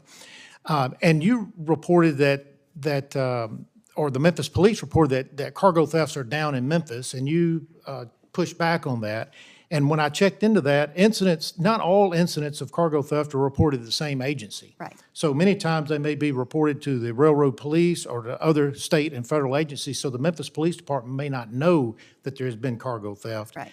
Or that a particular agency is investigating it.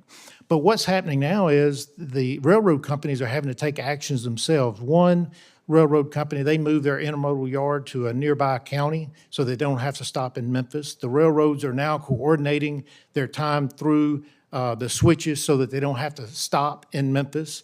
And so they're doing everything they can. We need your bill passed. I have a bill at the state level that will help deal with cargo theft. Thank you. Senator Klobuchar, you're recognized. Thank you very much, Madam Chair. I want to thank all of you for appearing today. Ms. Cook, I'm so sorry for your loss, and thank you for being here. I'm a former prosecutor. I've spent a lot of time since I got here trying to focus on some of the issues that Senator Blackburn just discussed with cargo that we think could be helpful, but also on helping to fund local police. I think that's a lot of the answer here. And my state has had its share of tragedies this summer. First, the assassination of my friend Melissa Hortman and her husband, and then, of course, Annunciation Church, where these kids were gunned down during Mass through stained glass window. And I do want to mention from a law enforcement standpoint that despite being strapped, the Minneapolis police, it was an incredible story. The first officer was there 3.5 minutes after the first 911 call. And within 14 minutes of that call, 20 people were in the ambulance. They were all tourniquets, everything. They were off to the hospital, and that's how so many lives were saved despite losing both Fletcher and Harper, these two adorable children. We saw the same thing, of course, in Michigan this weekend. And so that leads me to a few answers here. One is how we support local law enforcement. Mr. Pemberton, if you want to talk about local law enforcement funding and better equipment and anything that we can do on a local basis for the local police. To me, that's part of the answer here. Funding is critical. Obviously, as I said in my testimony, and as I've been saying throughout this hearing, the staffing levels are paramount, and we have to find a way to get those staffing levels back to where they need to be. But outside of that, particularly in the District of Columbia, our facilities are just in deplorable condition. The stations are they need tons of work. The locker rooms are moldy. The bathrooms are non-functional. The parking lots are not in good shape. We need more vehicles. We need more take-home vehicles. We need more ballistic armor.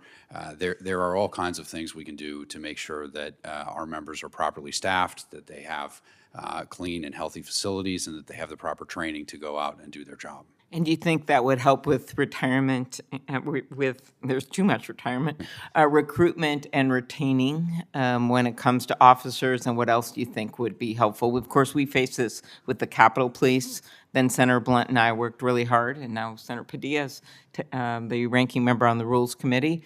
But we worked hard to pass some legislation to help with benefits and salaries and the like. Could you address retention and hiring of police officers?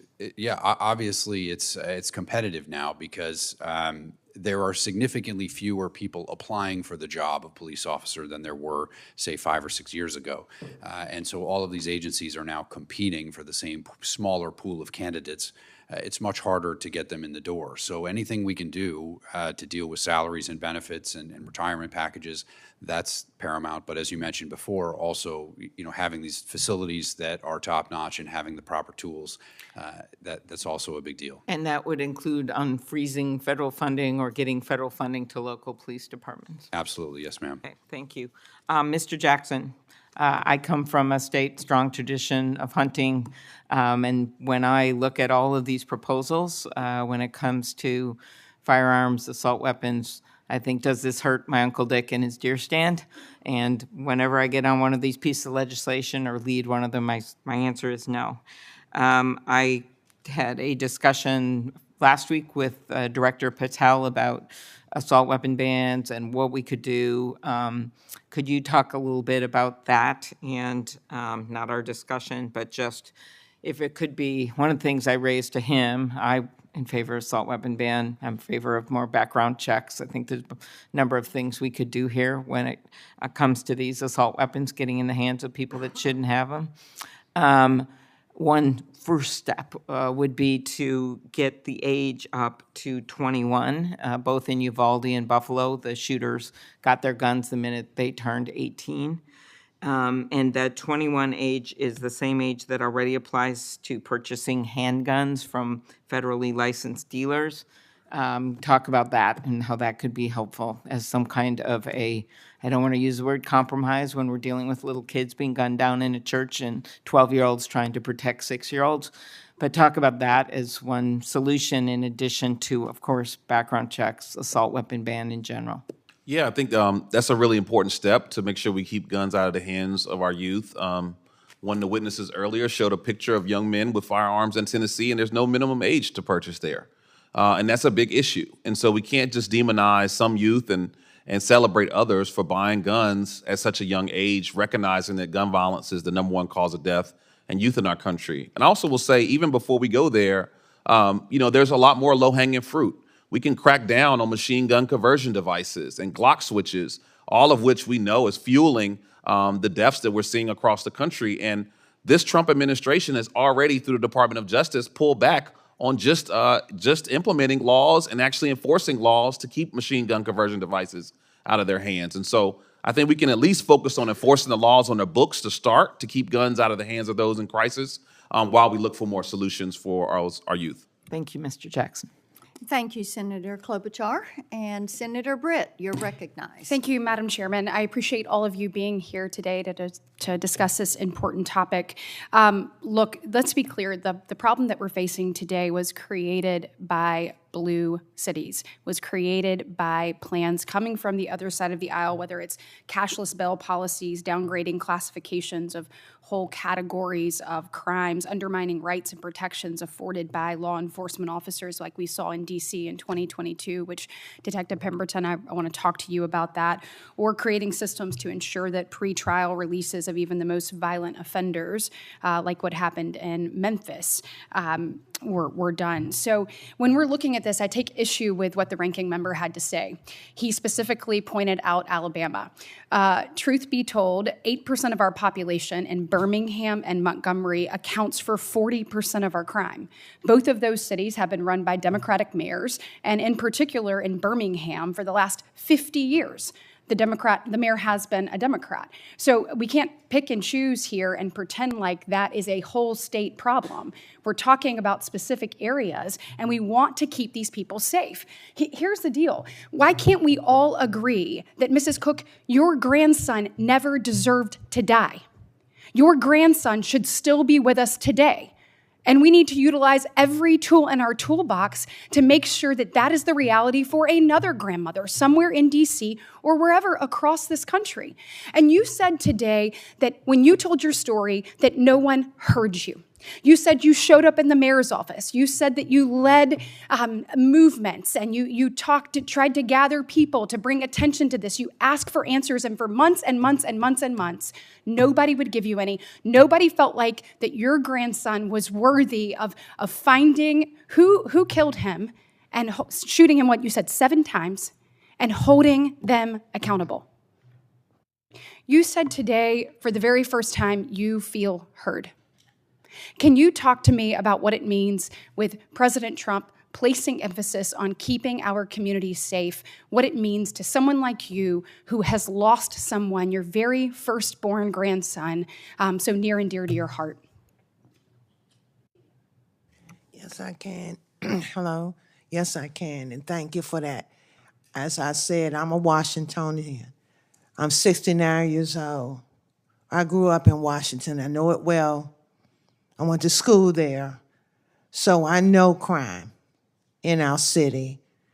And I know that the laws and the legislators and a lot of things need to be changed to combat it. If we don't send the killer message, then they're gonna keep killing. If you're only gonna give me a slap on the wrist and you're gonna let me out, then when I got that vacation, 3 hots in the cot for a little while, got some rest, I come back out and I do the same thing.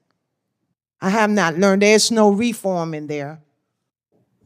And when it comes time to my grandson, and I'm living with that, and he only gets maybe 10 years, he shot my grandson, not 7 times, sweetie, 8. And then he took his body and threw it on the side of Suitland Parkway. And we had to look for my grandson. When we got back bones. It took us 9 months to find his remains, and we had to find his remains. We had to solve the case. We had to do the investigation. D.C. has had money to be able to do things like this until now. When someone is standing up and talking about it, then we want to raise our heads and say we want to do something.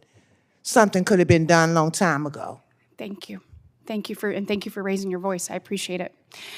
Detective Pemberton, you obviously are well aware of DC's 2022 Comprehensive Policing and Justice Reform Act and the impact it had on the MPD. I am proud to have voted to repeal this law in the past, and I was really proud to recently have co-sponsored Senator Cruz's bill to repeal it.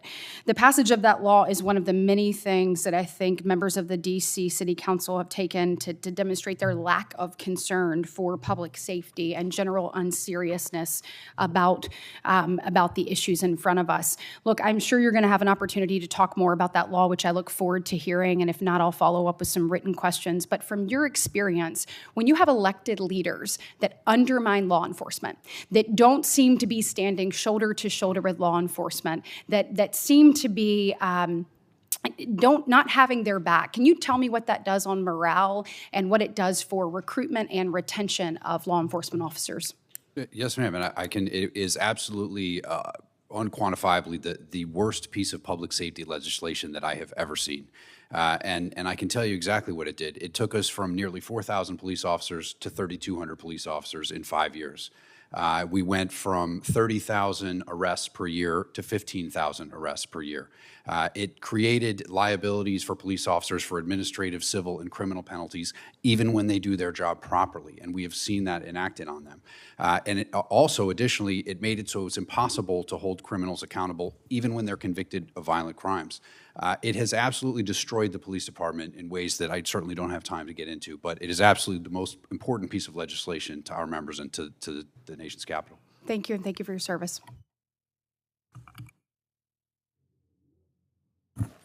Thank you, Mr. Chairman. Let me begin by also offering my condolences to Ms. Cook, as not just as a senator, but as a parent.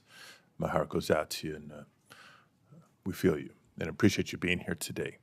But I also want to ask the committee to kind of just take a step back and recall what the theme and supposed focus is of this hearing today, because as I've been monitoring, I can't help but take away the false political narrative that blames crime in America on so-called, quote, blue cities, while conveniently ignoring some facts.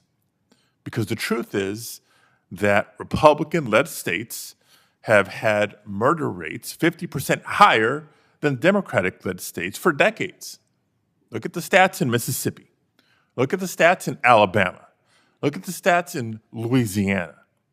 Yet we don't hear President Trump calling for the deployment of National Guard troops or the Marines or any federal agents into Jackson or Baton Rouge. Instead, the Trump administration has chosen to target cities like Los Angeles and Washington, D.C., and Portland, and they're threatening others, not because these cities were uniquely unsafe, but because their residents had the audacity to vote for a candidate for president other than Donald Trump. Now, in my home state of California, I can cite example after example of how we've invested at the state and local level, not just in police, yes, that's important, but also in crime prevention strategies, community-based policing strategies, mental health programs, gun safety initiatives. And those investments work when taken together. Los Angeles saw a 27% drop in homicides thanks to these strategies. That's what real smart public safety efforts look like. But by contrast, let's look again at what we've done here at the federal level. The Republican majority in Congress has supported cutting funding for the ATF by $400 million. Cutting funding, not augmenting ATF resources. They've rescinded over $1 billion in mental health and school safety funding, and even shut down the White House Office of Gun Violence Prevention. And at the same time, they've weakened background checks and effectively legalized machine guns by allowing certain weapons to bypass federal bans. Meanwhile, they're diverting resources away from counterterrorism and child exploitation cases and efforts to combat drug trafficking. And this committee has a responsibility to call out these facts. And as members of this committee, we must also defend the Constitution against executive overreach.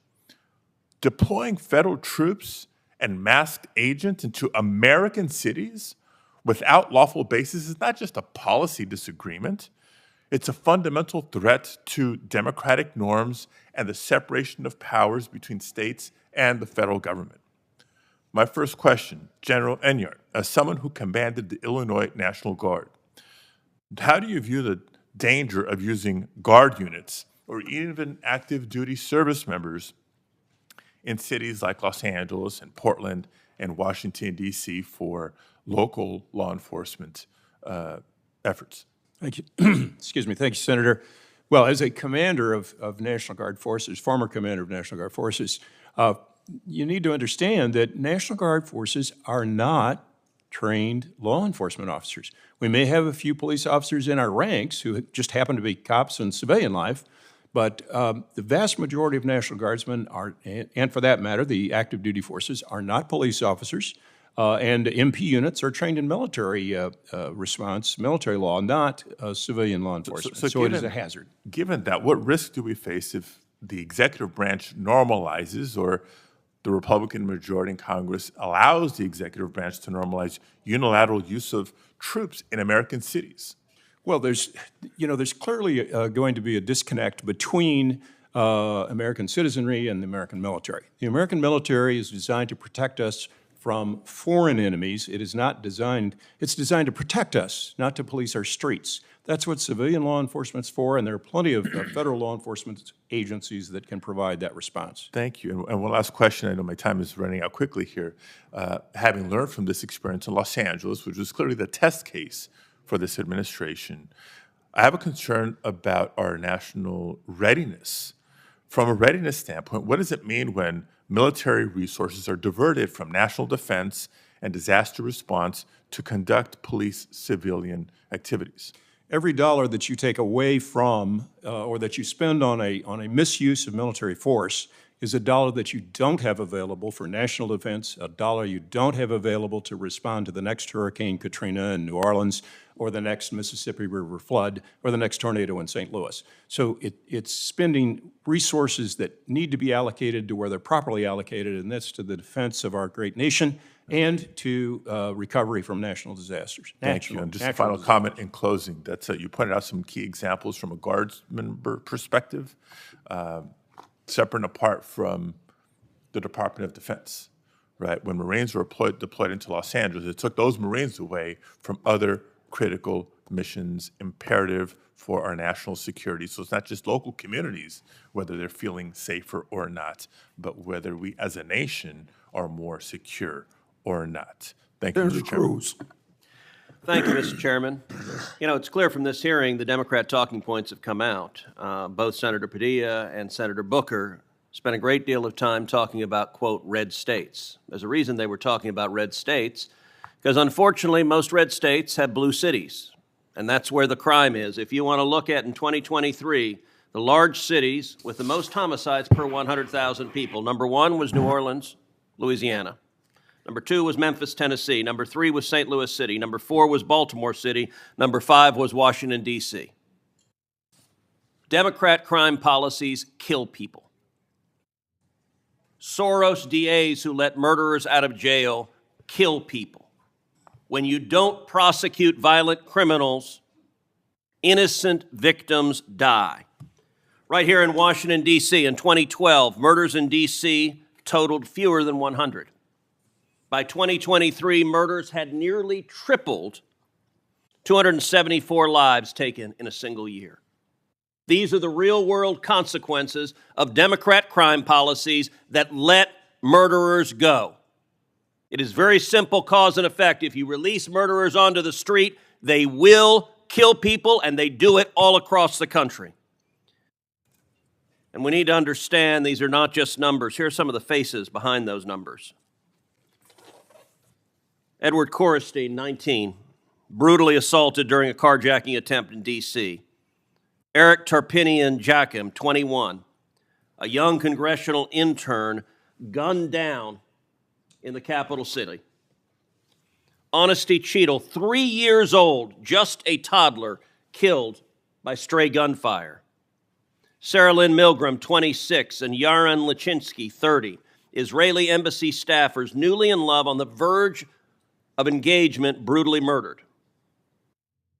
Mike Gill, 56, a husband, father of 3. Former Trump administration official shot in cold blood during a D.C. carjacking rampage. These aren't just names. These are sons and daughters, husbands and wives, parents and grandchildren.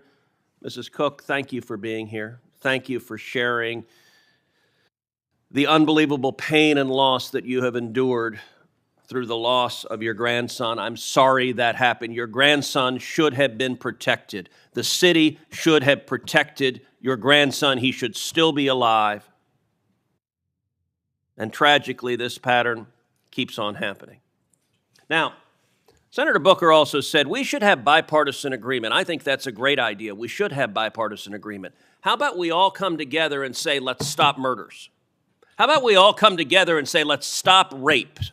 How about we all come together and say, let's stop attacking pedophiles? I want you to look at what happened when the National Guard went to D.C.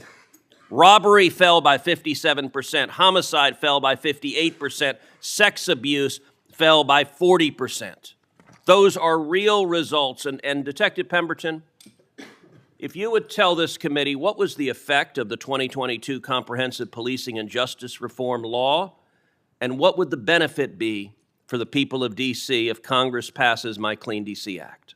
Thank you, Senator Cruz, and thank you for introducing the Clean D.C. Act, which repeals the Comprehensive Policing and Justice Reform Act. It is unquestionably one of the worst pieces of legislation, public safety legislation I've ever seen, and it has completely dismantled and destroyed the Metropolitan Police Department to the tune of more than 800 police officers short. It has eliminated their bargaining rights. It has eliminated their due process rights. It has changed the use of force policy so that facts unknown to officers can be used against them in charging them criminally. It exposes all of their personnel records to public databases. I could go on and on. It is an 86-page bill. Each subtitle in that bill is worse than the last, and it was designed to defund and destroy the police department. It was designed to hamstring police officers and make sure that criminals, even when convicted, would be protected from being held accountable. Repealing that bill is everything. It is the alpha and the omega of fixing criminal justice in the District of Columbia, and we must repeal that as soon as possible. This is what we have been shouting from the rooftops for 5 years. We knew it when we saw the language in the bill that it was going to be devastating. No one would listen to us.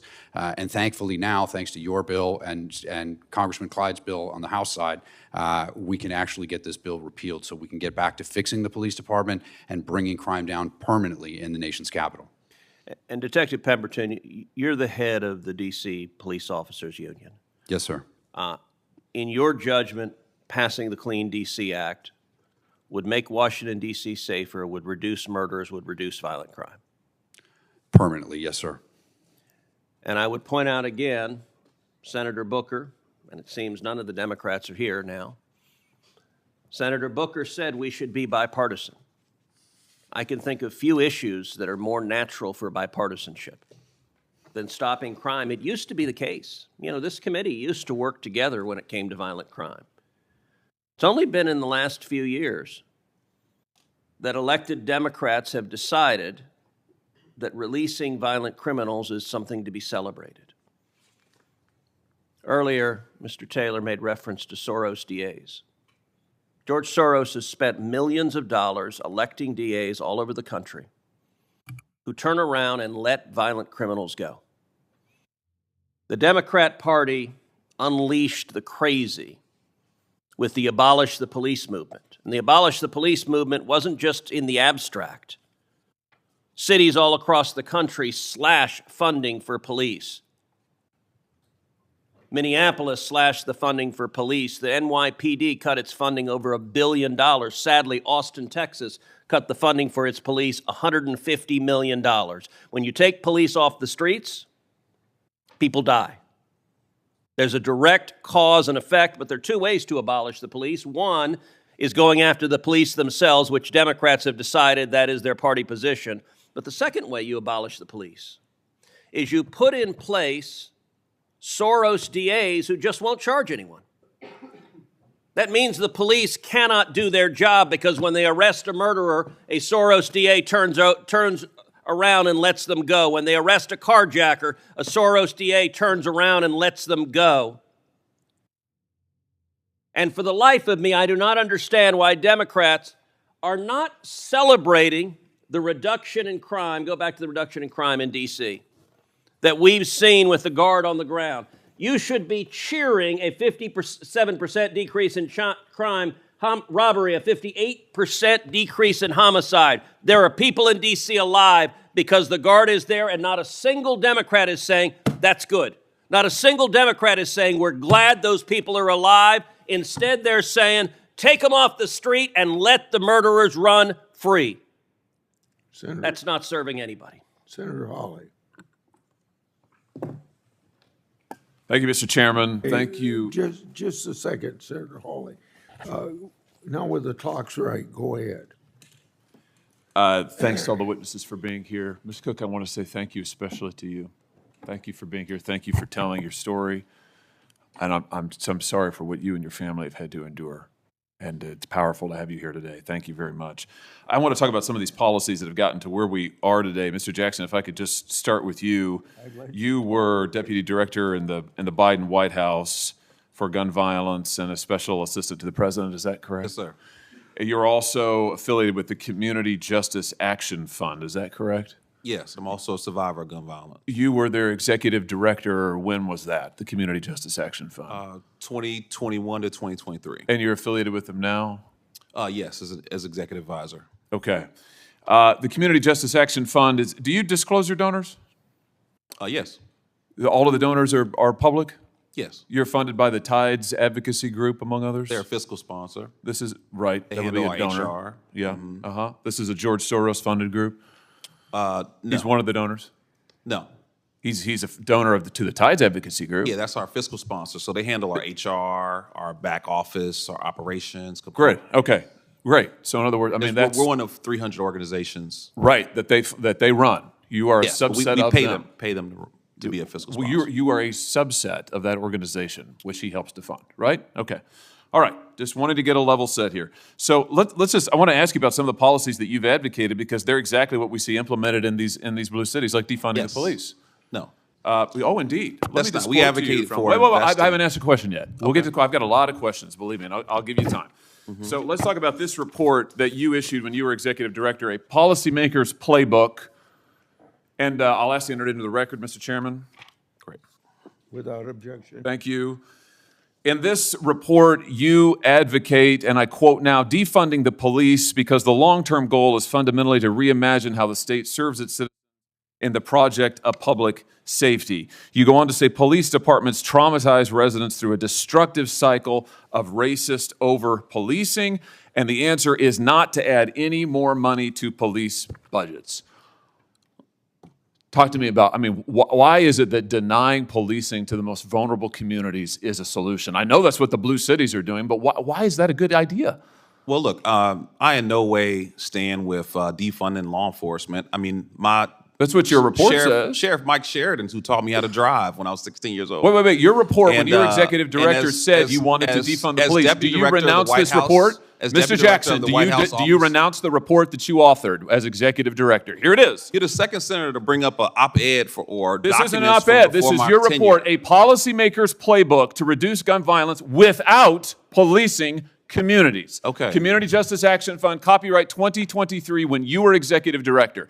Now you say you don't know anything about it. Now you say that you haven't heard of it, just like the Democrats who all of a sudden say, oh, we're all for the police. They've been advocating defunding them for years. Okay, well, you can look at documents or you can look at My results. question is, do you renounce this report now? You say And my you no longer agree answer- with this. And my answer is that I led the efforts to invest $42 billion in law enforcement. You've advocated if you wanna pull up defunding quote- the police as you want to pull- executive director of an organization that you still lead and are affiliated with. Never see me advocate for that directly. What you see me So advocate for what is this a then? comprehensive approach to reducing Right, violence. the And we've comprehensive recognized approach is that defunding law the police, enforcement is a which part is of what the this ecosystem says. the entire time. This is so typical of what the Democrats do now. After your policies have transparently failed and led to the deaths of millions of Americans, now you say you've never heard of defunding the police. Your own report recommends it on page after page after page. Let me ask about something else you say. Here's what you say we ought to invest in. Instead of funding the police, here's what we ought to invest in. We need to invest in programs that acknowledge the need for safe space initiatives Yes. led by lesbian, gay, bisexual, two-spirit, trans, and gender nonconforming people. What's two-spirit? Well, look, I don't know exactly. You guys are pulling some interesting quotes. This here. is from your report. If you look at the report, the focus is on investing in violence intervention, outreach workers. What is you victim say? You say that you shouldn't invest in the police, but we ought to invest in two-spirit community programs that acknowledge two-spirit Look, we individuals. are not going to discriminate What against. is that? We're not going to discriminate against any nonprofit that What wants is to a help us two-spirit? prevent violence in What our is community. two-spirit? You say don't fund the police, but do fund programs that create safe spaces for two-spirit people. What is? I just want to know. I don't know what that is. I have no idea what that is. Well, I honestly, I'm not completely aware of the language or the You wrote spirit the of how that was report? written. But what I'm telling you is that what we What is a advocate for. two-spirit individual? I mean, really, this is your policymaker's playbook. You are the witness called by the Democrats on this committee, so I assume you reflect their views. Well, you don't want to fund the police. You want to fund safe spaces for two-spirit individuals. What is a two-spirit person? I feel like I'm looking at a two-faced individual because you talk about Oh, reducing no, sir. violence. You're looking at somebody who's You're also reading you speaking your out own against words, and I'd like to hear an violence answer. programs. Here's the answer. The answer is you don't have any solutions. You want to invest in gobbledygook and take away money from police officers who actually keep our communities safe, and when you're called on the record, you deny it. It's all there in invested black and law white, and enforcement. your We record is invested there in in black and community-based white, solutions. and it's a disgrace. We reduced homicides by 31%, and as someone who's been shot and nearly killed, I take offense that you would think that I the take last offense 13 that you years won't answer my we're not questions, focused on that you reducing deny your violence. own words, and that you are leading this committee astray. And frankly, sir, your policies are absurd. They're absurd. I don't think we're getting any place, so let's. We can keep going. Senator Whitehouse. Thank you very much. I have the following information from the Council of State Governments and the FBI, and that is that Alaska, Tennessee, Arkansas, Louisiana, Missouri, and Kansas all have violent crime rates in 2024 that are worse than Illinois. And Memphis, Little Rock, Cleveland, Kansas City, St. Louis, and Dayton all have worse violent crime rates in 2024 than Chicago. If you look at gun homicide rates, the top 8 counties for gun homicides in the United States of America are City of St. Louis County, Missouri, Washington County, Mississippi, Holmes County, Mississippi, Hinds County, Mississippi, LaFleur County, Mississippi, Orleans Parish, Louisiana, Coahoma County, Mississippi, and Dallas County, Alabama. So I think the people in those places have just as much of a right to a safe community as folks in Chicago do. But seems from the actual statistics that it's way more dangerous to live in those places than it is in Chicago. I also want to say, having been the U.S. Attorney for my state of Rhode Island, and having been the Attorney General, those of you who don't know Attorneys General may not know that there are 3 states where the Attorney General has full criminal jurisdiction: Delaware, Alaska, and Rhode Island. No DAs. It all came through me. So we worked a lot on crime issues and on community policing issues. And here are some of the results that were achieved after the transition to community policing began and after the engagement with the Providence Police and the community improved. From 1990 to 2024, decreases in total violent crime down 73%. Robbery down 87.5%. Aggravated assault down 63%. In property crimes, overall down 81%. Burglary down 95%. Larceny, down 66%. Vehicle theft, down 91%. These are transformative numbers. And behind them are people's lives that were not burdened by crime because the Providence Police did a very good job of transitioning to a new way of policing. And behind them came our court system. We now have a drug court. I actually flipped the switch that kicked that loose when I was Attorney General. We now have a veterans court. If you want to spend a high-quality day, go look at graduation in Veterans Court, where the veterans and the family gather around the individual after he's completed the work, and instead of going out the back door in handcuffs, he's going out with his family into the hallway to go home with very, very low recidivism rates. We've even started a mental health court to deal with the interaction between mental health issues and criminal activity and engagement with law enforcement. So we know what works. We've proven what works. We didn't need soldiers running around on our streets to make it work. We made it work because the Providence Police and other Rhode Island departments, but Providence is our major metropolitan area, so I focus on them, because the Providence Police changed their way of doing business. And I can attest that community relations between all the different elements of our community in Providence and the Providence Police are pretty excellent. So good that our former police chief was brought down to DOJ to run the police relations for the Department of Justice. So there's a way to do this. Doesn't require yelling and shouting, doesn't require military deployment into streets, requires police officers doing the good job that they know how to do, backed up by courts that know how to make the distinction between somebody who's a real criminal and somebody who has a mental health issue, and somebody who's a veteran who needs more support, and somebody who needs a drug interdiction. We can do this better than we are, and I hope that my comments have been somewhat helpful in trying to reboot this conversation. Thank you, Senator Whitehouse. Now, Senator Tillis. Thank you, Mr. Chairman. Thanks, everybody, for being here. Mr. Pemberton, I've watched a lot of the testimony and questions in my office before I got here. And I think you did a good job of responding to the question about the January 6th violence. But let me tell you, I think every single person who got pardoned who was convicted, clearly convicted of assaulting a police officer, I think should still be in prison if their term went beyond today. And I think it was a horrible statement made to the Capitol Police to do anything else. There were a lot of people, and the thing in this committee where people raised their voices and kind of talked past each other, they didn't mention that there were several people that were over-prosecuted, probably shouldn't have been in prison, shouldn't have been put to the expense. But man, there were a lot of people that should still be in prison. And Ms. Cook, I'm sorry for your loss.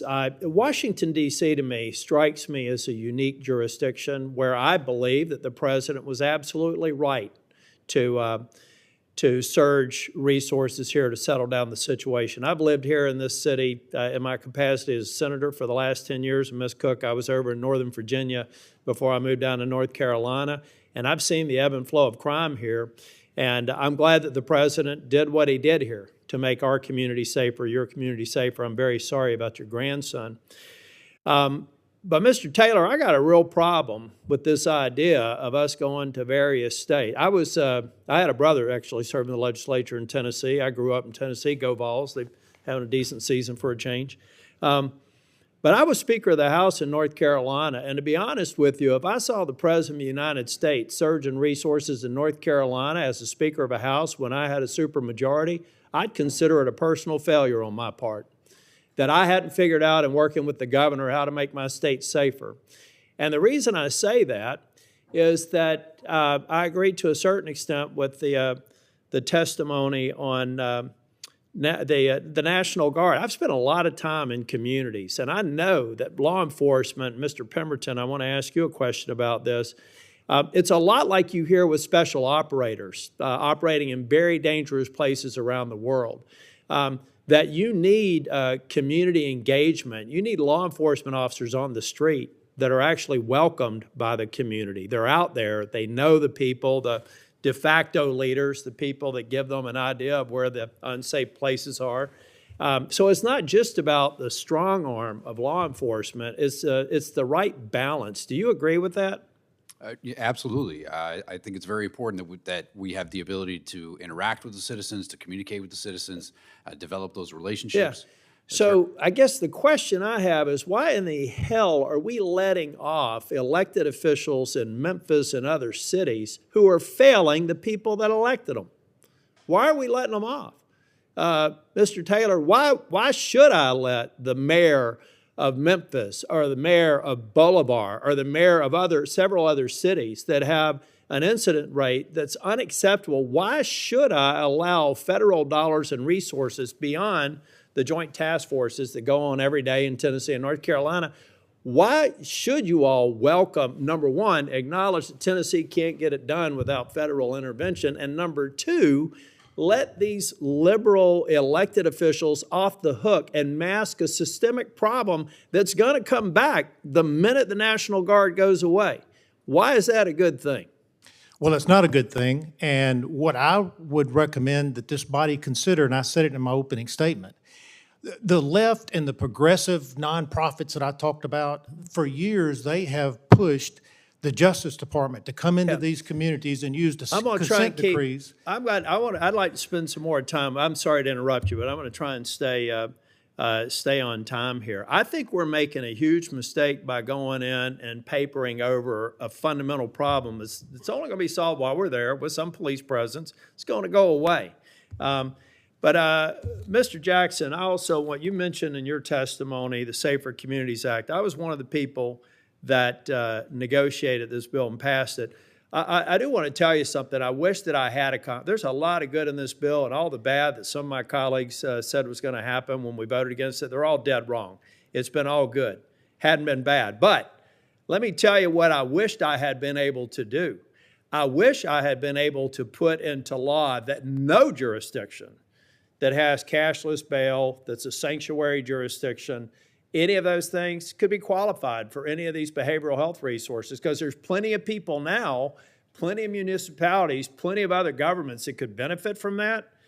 But I don't want this to go into an area where it's going to be sub-optimized because of the failure of elected leaders that allow horrible things like happened to Ms. Cook. So I'd like for folks to stop talking past each other. You seem like a good man. You're a victim of gun violence. But folks, we've got to turn around and look. I got to look at Republicans that are failing and tell them to man up, person up, whatever you want to call it, and start protecting these communities. But the liberal leaders who are failing these communities should not get a dime of the stuff that I worked hard to get produced, if in fact they're making their communities less safe. Thank you, Mr. Chair. Mr.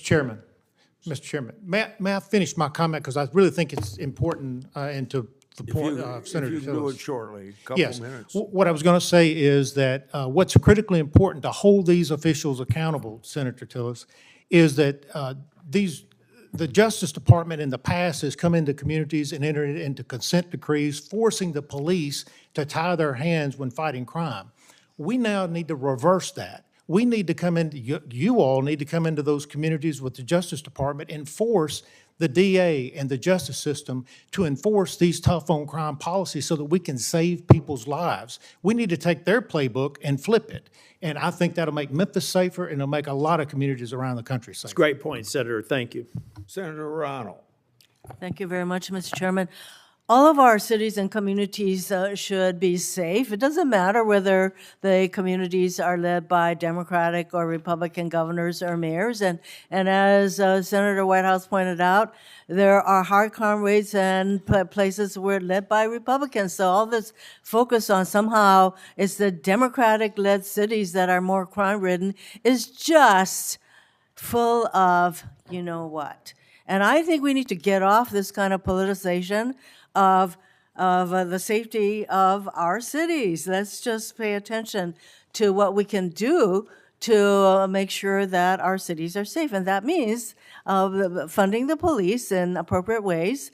And if I hear one more time that all we Democrats want to defund the police, it's like, you know what? Do you not even listen to any of us who say that is not our position? I mean, is there any understanding of the fact that we are not all in that boat? My gosh. You know, it's just really, the word ridiculous comes to mind when people are yelling and screaming about positions that we are not even taking. And as long as we are looking at facts, why don't we?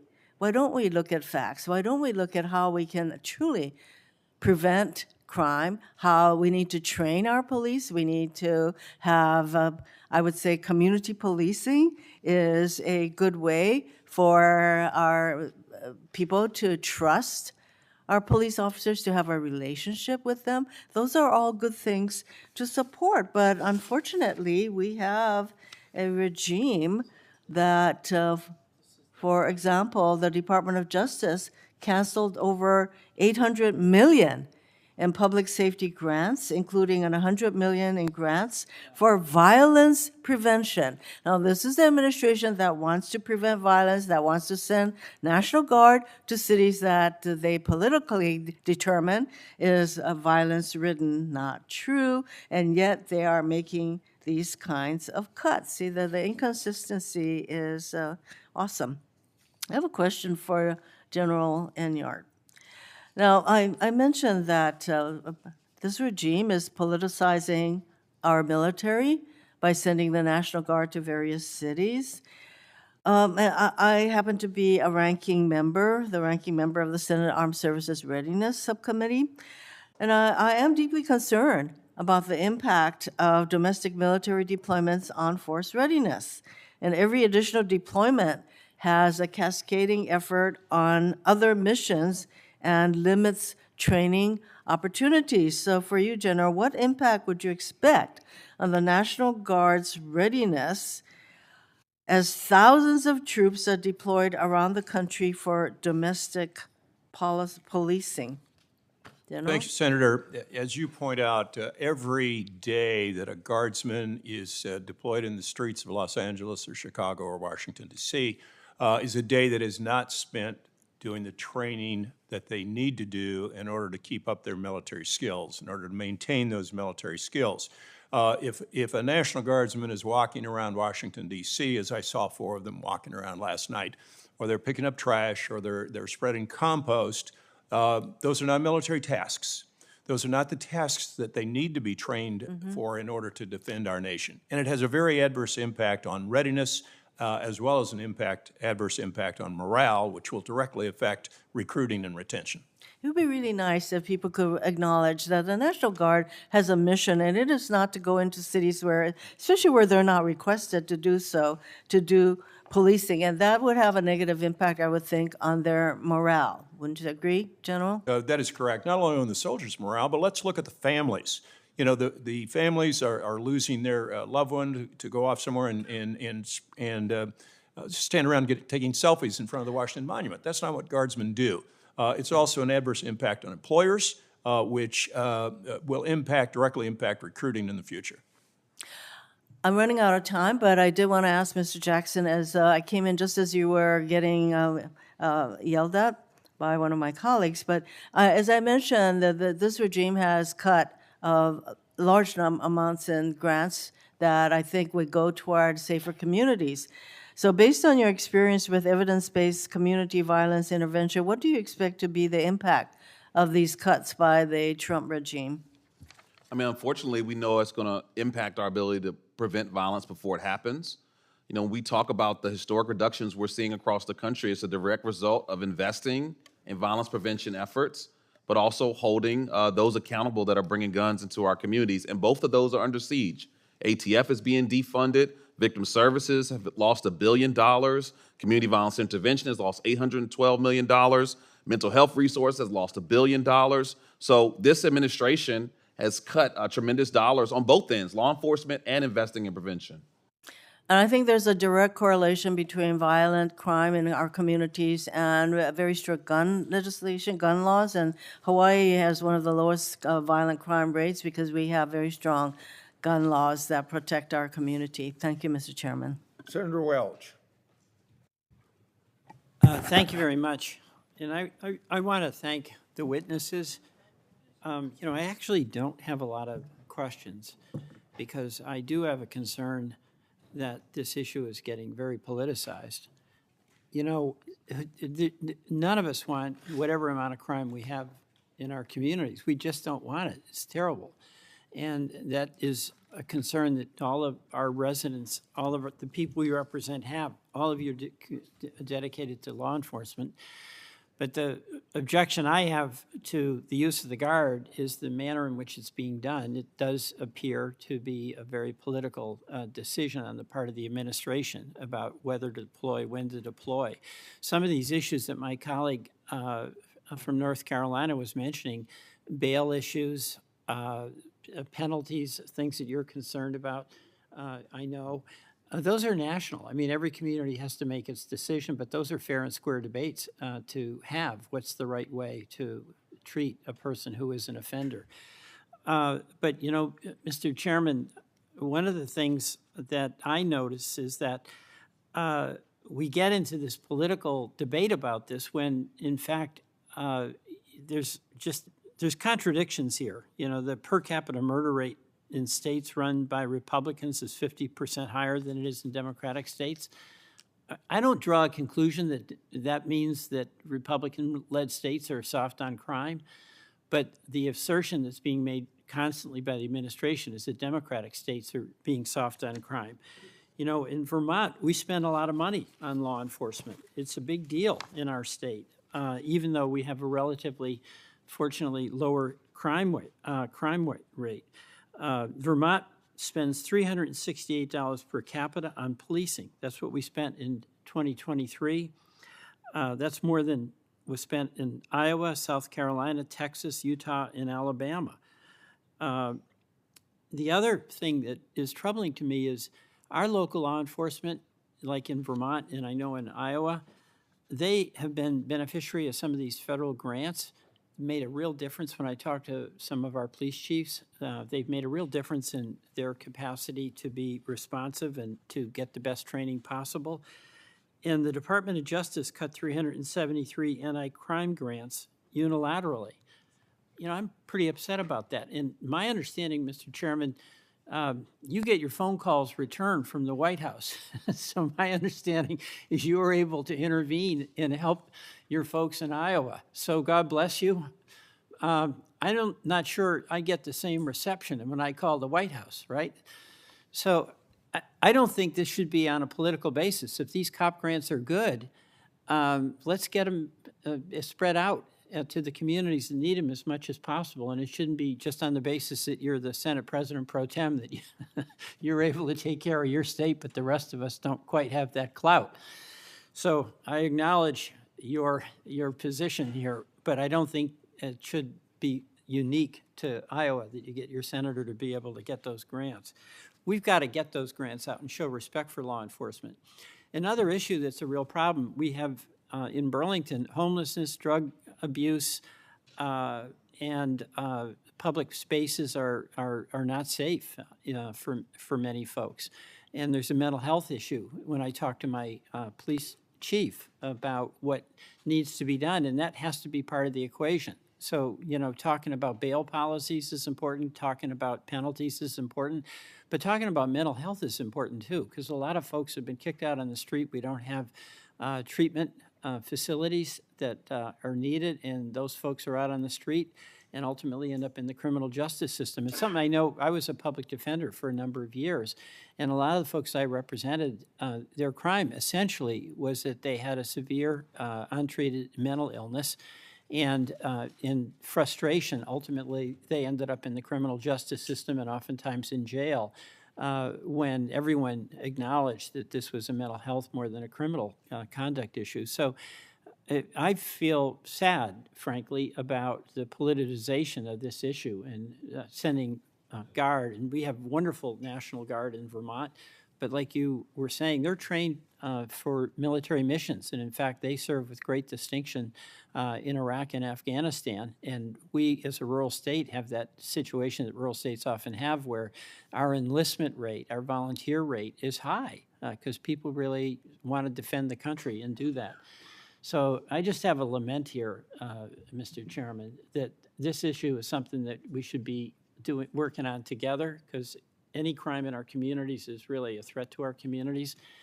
So I want to thank the witnesses and to some extent apologize for taking the senatorial prerogative of giving my 5 minutes in the form of a speech instead of a question, but thank you. You five people have been very patient. I thank you for coming here and sharing your stories. We all believe that all life is precious, but it seems like we've accepted for too long of a period of time that violent crime can be a part of life. That's not the case. It shouldn't be the case. So I thank you for coming, and I'll call the second panel now.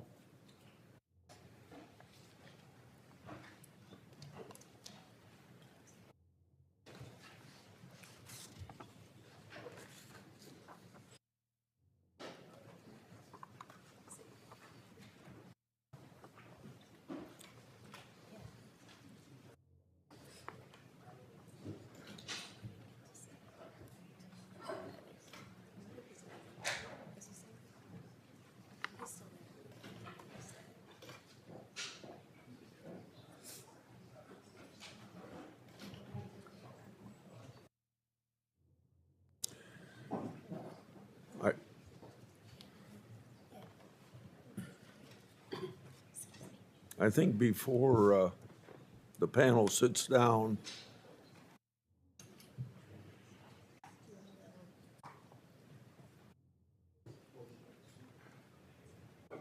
before you take your seats and before I introduce you, I think I'll ask you to swear so I can save you some time and me some time. Do you swear that the testimony you're about to give before this committee will be the truth, the whole truth, and nothing but the truth, so help you God? Thank you.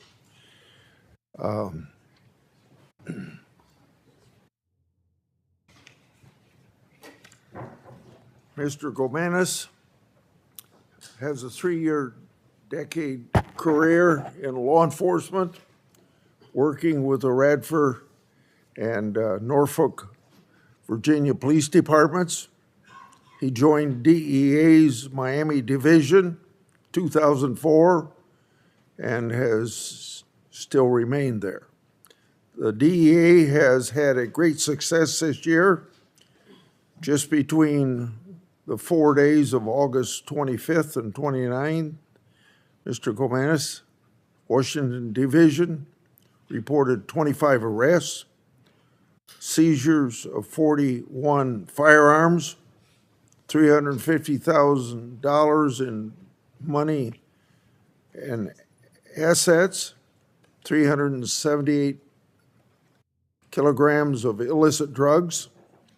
Looking outside of the district, DEA's Chicago field office seized multiple kilograms of fentanyl and 25 firearms from 2 Chicagoans' residences and their storage unit earlier this week as part of Operation Take Back America. Mr. Markakos has been with the Marshal Service since 2022, has done extensive work across the Capital Region on fugitive apprehensions and missing child recoveries. Since August, the Capital Area Regional Fugitive Task Force has apprehended an alleged M13 member who harbored a 16-year-old girl that's been reported missing, and 3 suspected gang members, one of which was wanted for first-degree murder. Operation Making the District of Columbia Safe and Beautiful made over 1,000 arrests, seized 115 illegal firearms in just 19 days. Looking at Chicago last week, the Marshal Service recovered a missing child from Rochester in company of 2 adult men who were in the country illegally.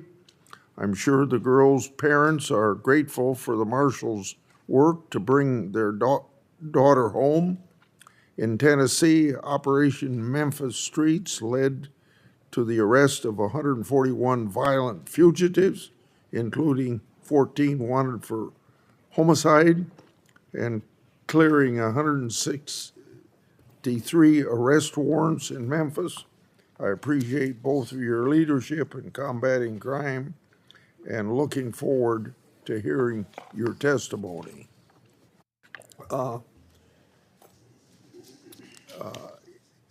I'm going to allow the person that wants to speak for 5 minutes to speak for the agency, since you gave one report for the whole administration instead of 2 separate statements. So whoever wants to go for 5 minutes, and then the next one will have 1 minute. Proceed. Chairman Grassley, Ranking Member Durbin, and distinguished members of the committee, thank you for the opportunity to appear today regarding Operation Making DC Safe and Beautiful. As the United States Marshal Service Acting Associate Director for Investigations, I am honored to appear before you today and to represent an agency with a storied history of upholding the rule of law. I have had the pivotal opportunity and a pivotal role in Operation Making DC Safe and Beautiful. I am responsible for managing the investigative functions for the United States Marshal Service, ensuring federal law enforcement is optimized to work together interagency with the Metropolitan Police Department. Protecting the District of Columbia has been a part of my life and my professional career. It was almost 22 years ago that I was promoted to become a criminal investigator and assigned to District Court in the District of Columbia. During my time at DC District Court, I was selected to serve on the Capital Area Regional Fugitive Task Force as a team leader, directing teams of federal, state, and local law enforcement officers conducting fugitive apprehension missions. Just 2 years ago, I was honored to be designated as the acting United States Marshal for the District of Columbia. During my tenure, I worked extensively with federal and local law enforcement partners. Every day from coast to coast, U.S. Marshals arrest hundreds of violent fugitives as we work side by side with our federal, state, and local partners. Our district and regional fugitive task forces are a model of how federal resources and expertise complement state and local efforts to reduce the scourge of violent crime.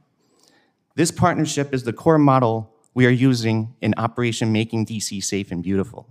The Metropolitan Police Department identifies the areas of violent crime, and using our additional federal resources, we act as a force multiplier to focus law enforcement on criminal activity.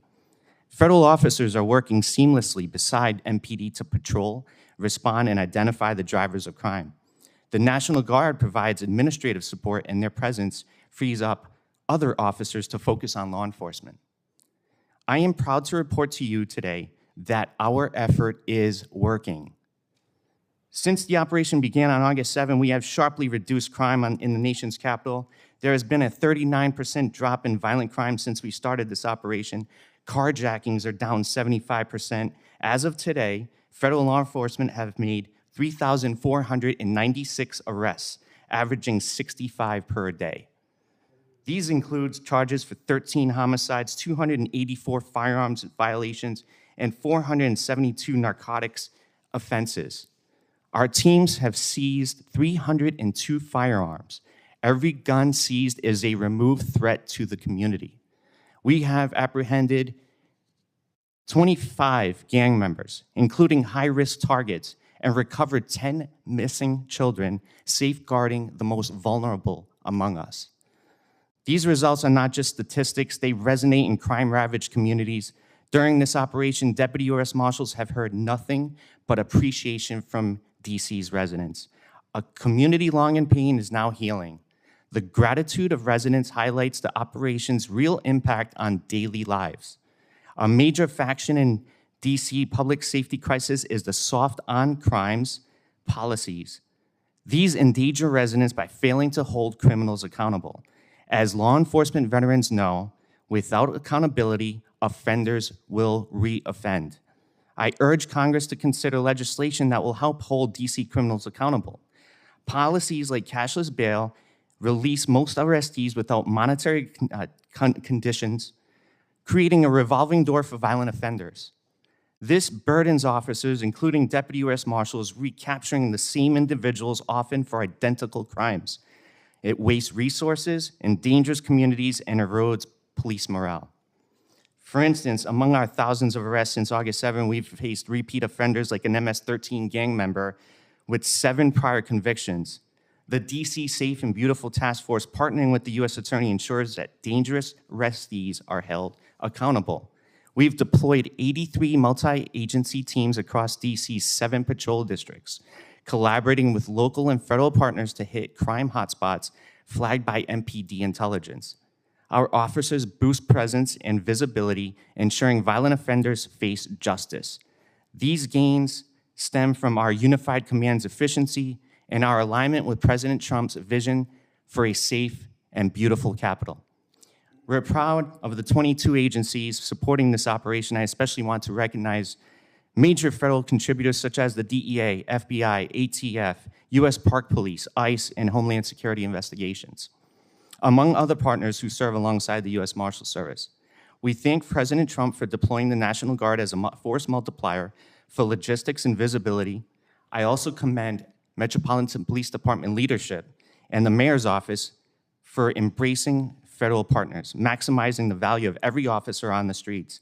This federal-local synergy proves collaboration transforms public safety. U.S. Marshal Service Director Serralta has been tasked with this coordination of the overall federal response. Under his leadership, we stand united with our partners to make Washington, D.C. a safe and proud capital again. We're catching criminals, ending catch and release, and ensuring the capital is free for its residents, visitors, and commuters. Thank you for your support, and I look forward to your questions. Mr. Goanis. Chairman Grassley, Ranking Member Durbin, and members of this committee, thank you for holding this hearing today. Before I begin my remarks, I want to address the violence that has occurred over the past year. Political shootings have shaken our nation, from the 2 assassination attempts on then-candidate Trump to the more recently the shootings of Minnesota state legislatures, Charlie Kirk, and the targeting of ICE agents. We don't solve our differences with bullets in this country. We solve them by talking, by listening, and by coming together in hearings like this one to face the hard truths and find solutions to keep our communities safe.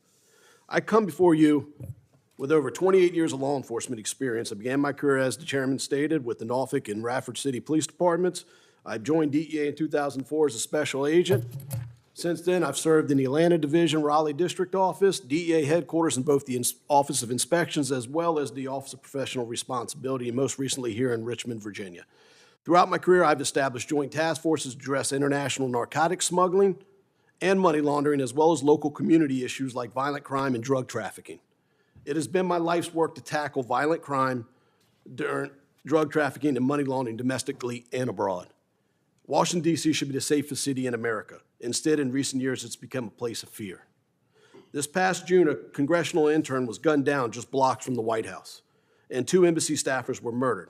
Just recently, an off-duty firefighter, Washington, D.C. firefighter, was gunned down. Unfortunately, these are not isolated incidents, but signs of a capital city in crisis.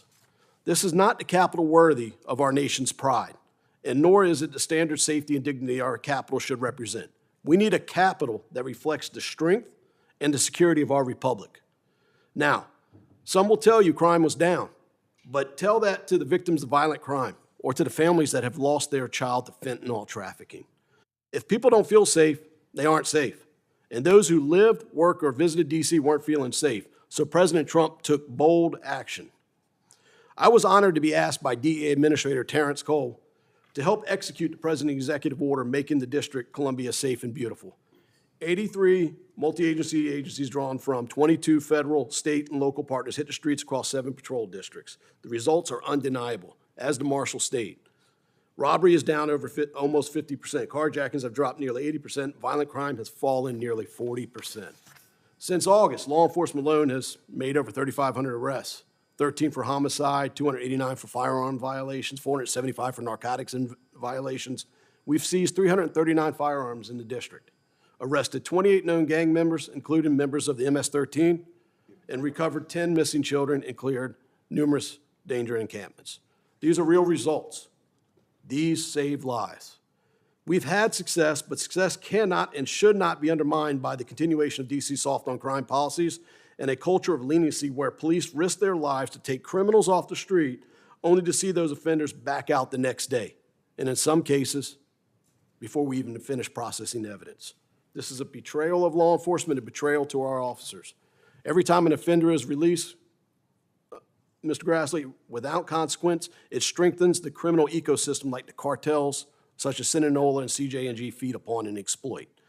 These cartels and foreign terrorist organizations flood our streets with fentanyl and methamphetamine, profiting from addiction and death. These organizations play a part in the crime that has plagued D.C.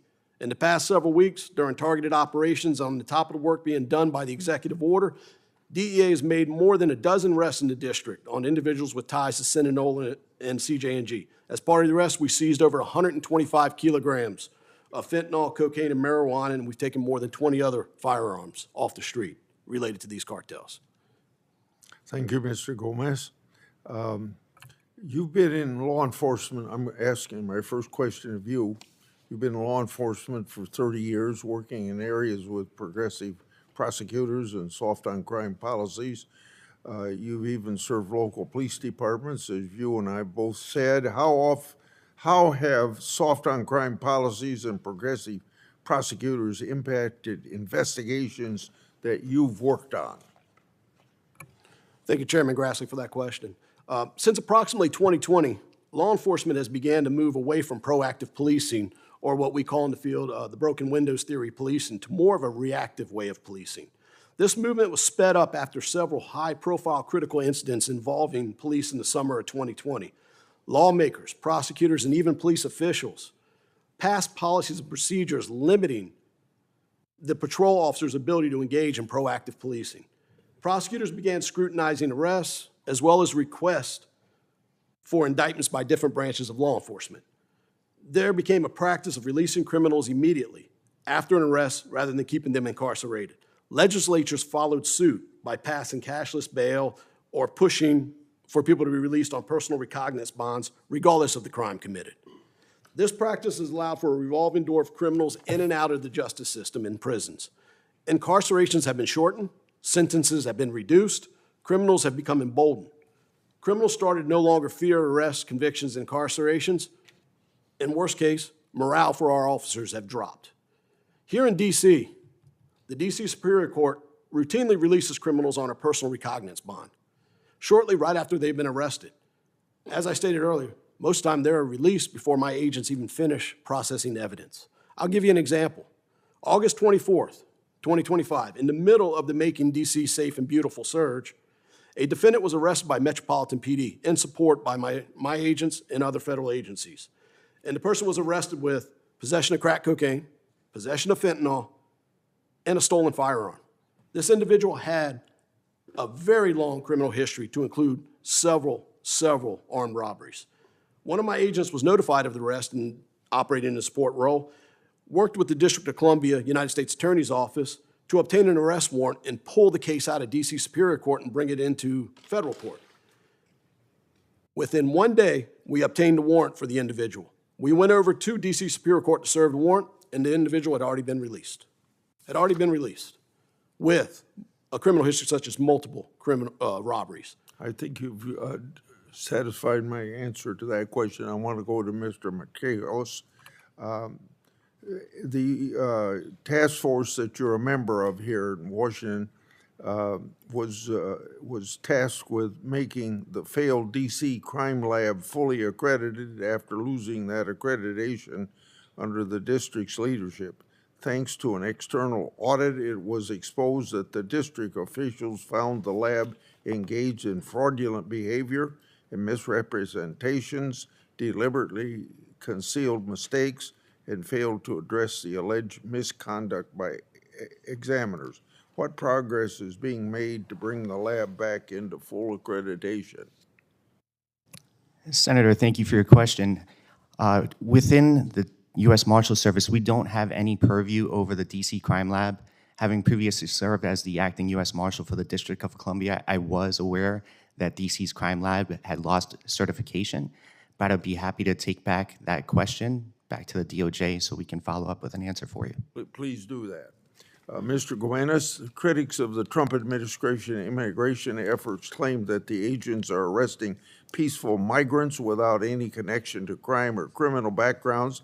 How do you respond to that? And in answering my question, can you explain how hard it is to access foreign criminal history? Thank you, Senator, for your question. Let me premise this by saying DEA's first priority is drug investigations. We always prioritize them. When our brothers and sisters at the Department of Justice or in Homeland Security request our assistance, we'll always answer the call. DEA will always support our federal brothers and sisters. Homeland Security has asked us, but we're strictly in a support role, and we assist the Homeland Security in their Title VIII investigations. Now, I am fortunate, being at the Washington Division office, that I have Homeland Security special agents as well as ERO officers assigned to my federal drug task forces. So again, they're the leads. We assist, provide them security, and any leads that are generated from those, I would have to refer you back to the Homeland Security because, again, our priority being drug investigation, Senator. Thank you, Senator Durbin. Senator Moody's going to take over for me so I can go to another meeting. She's tough on time, Okay, so I better hurry up. go ahead, please. Thanks for being here. I'm going to ask you both the same question to apply to your agencies, DEA and U.S. Marshal's Office. How many fill-in-the-blank U.S. Marshals personnel, DEA personnel, have been assigned additional immigration enforcement work or reassigned entirely to immigration enforcement since the start of this year? Mr. Marquetos? Yes, Senator, thank you for that question. We have seen, or at least I have seen within the purview of my supervision over the agency's investigative functions, that we have utilized and leveraged our investigative resources towards assisting our DHS partners with immigration enforcement efforts. I want to make it abundantly clear, though, the number one priority as... Can you give me a number? How many? We hear it's 1,000. Is it 1,000? As far as agents of the U.S. Marshal Service, I believe it was in the low 200s, sir. Out of a total U.S. Marshal Service complement of what number? Yes, sir. How many total? How many, It was 200, around 200, sir. how many total number of employees in Marshal Service? Oh, a total number of employees, I think we're sitting approximately 4,000 operational employees to date. So would you say 5% of your personnel have been reassigned to Homeland Security or immigration enforcement? Sir, I wouldn't necessarily say reassign, but supporting DHS efforts. Okay, let's go to DEA. What's your number? Senator, I can speak to just for the Washington Division office, which is the office that I'm the special agent in charge of. Okay. How many total employees going into the year? Into what city? if Because I cover 2 states in the district, sir. You define, Okay, please. so DC Nova area, here in the capital area, approximately 7 agents. Baltimore and parts of Maryland, approximately 5 to 7 agents. Agents in Richmond, approximately 2. Norfolk, approximately 1. Roanoke, approximately 1. Add them Winchester, up, approximately give me a 1. number. This is a simple question. How many employees, how many went to immigration? Approximately 20. Out of how many total? Out of my entire division, I have approximately 150 special agents, but I also have I have a very robust task force officer program. I have over 180 task force officers.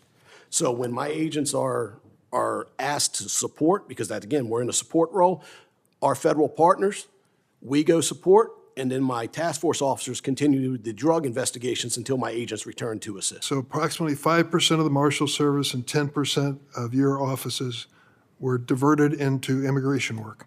10% it seems a little bit high if you count my task force officers. Well, you said 20 out of 180. I'm trying to get you to tell me some numbers, but I'm going to stick with those.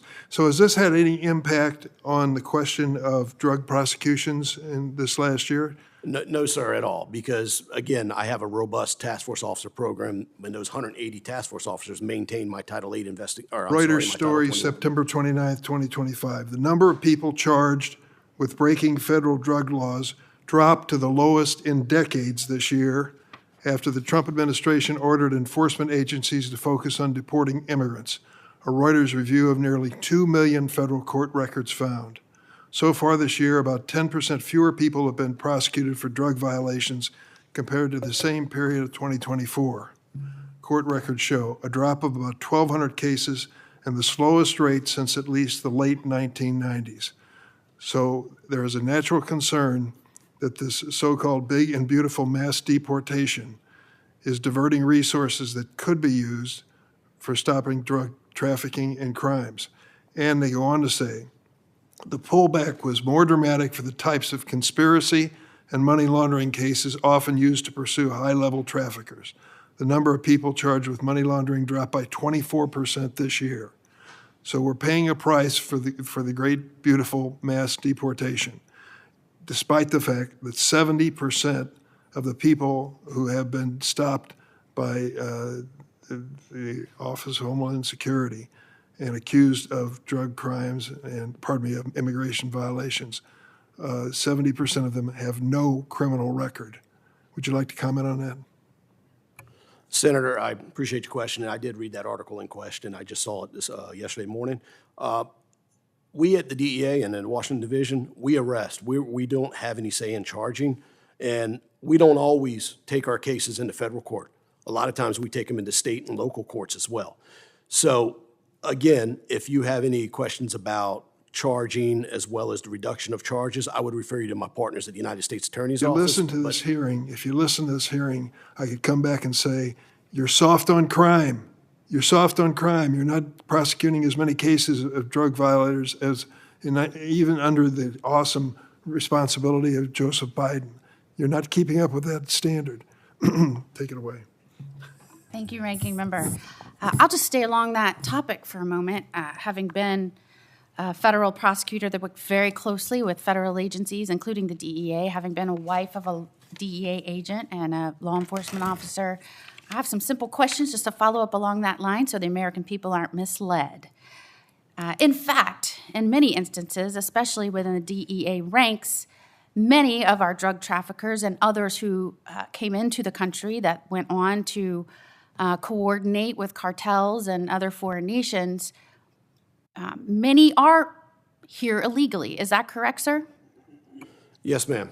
And so with an administration that comes in and takes a look at the resources it has, both financially and with manpower, and decides to shift responsibilities, where if you were to encounter someone that was trafficking drugs within the United States, would this administration now say that person needs to be deported?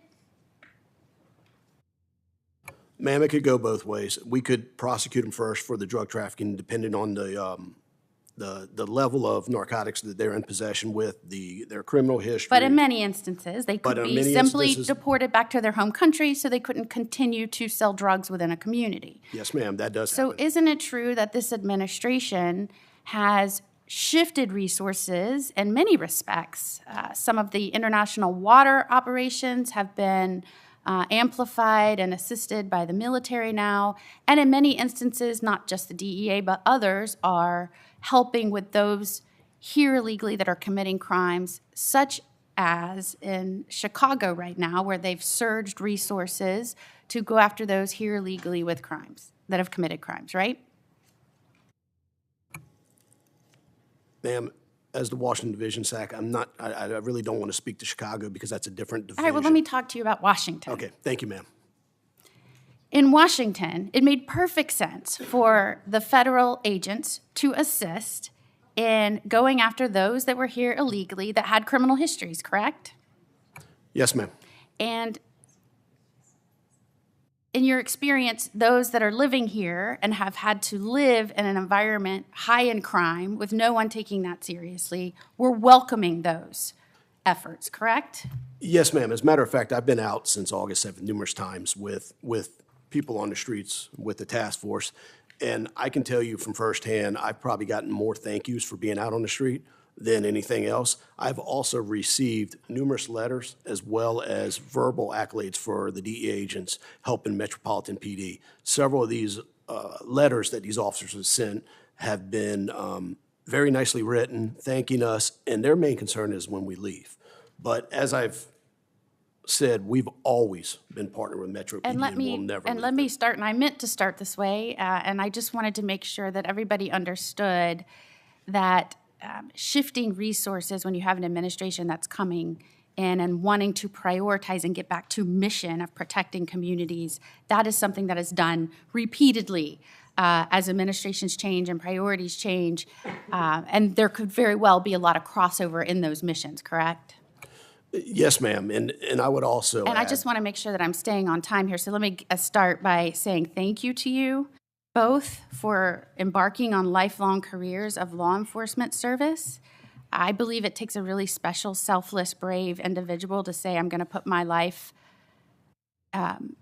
my safety behind others, and I'm going to dedicate my life to that, to protecting communities. That means a lot to me, and I believe that that is why this country is one of the greatest countries on earth, because we have people like you willing to sign up for these roles and enforce the law when we, the people, have come up with the law. So thank you. One of the things that I've been repeatedly upset with recently is the villainization of law enforcement. In fact, just today, as federal agencies were in Chicago trying to arrest people that had committed crimes that were here illegally, the governor of Illinois said that those federal agents were waging war on his people. And in fact, the mayor of Chicago said that, and I quote, law enforcement is a sickness. When all these people that have signed up for these jobs are trying to do is protect others.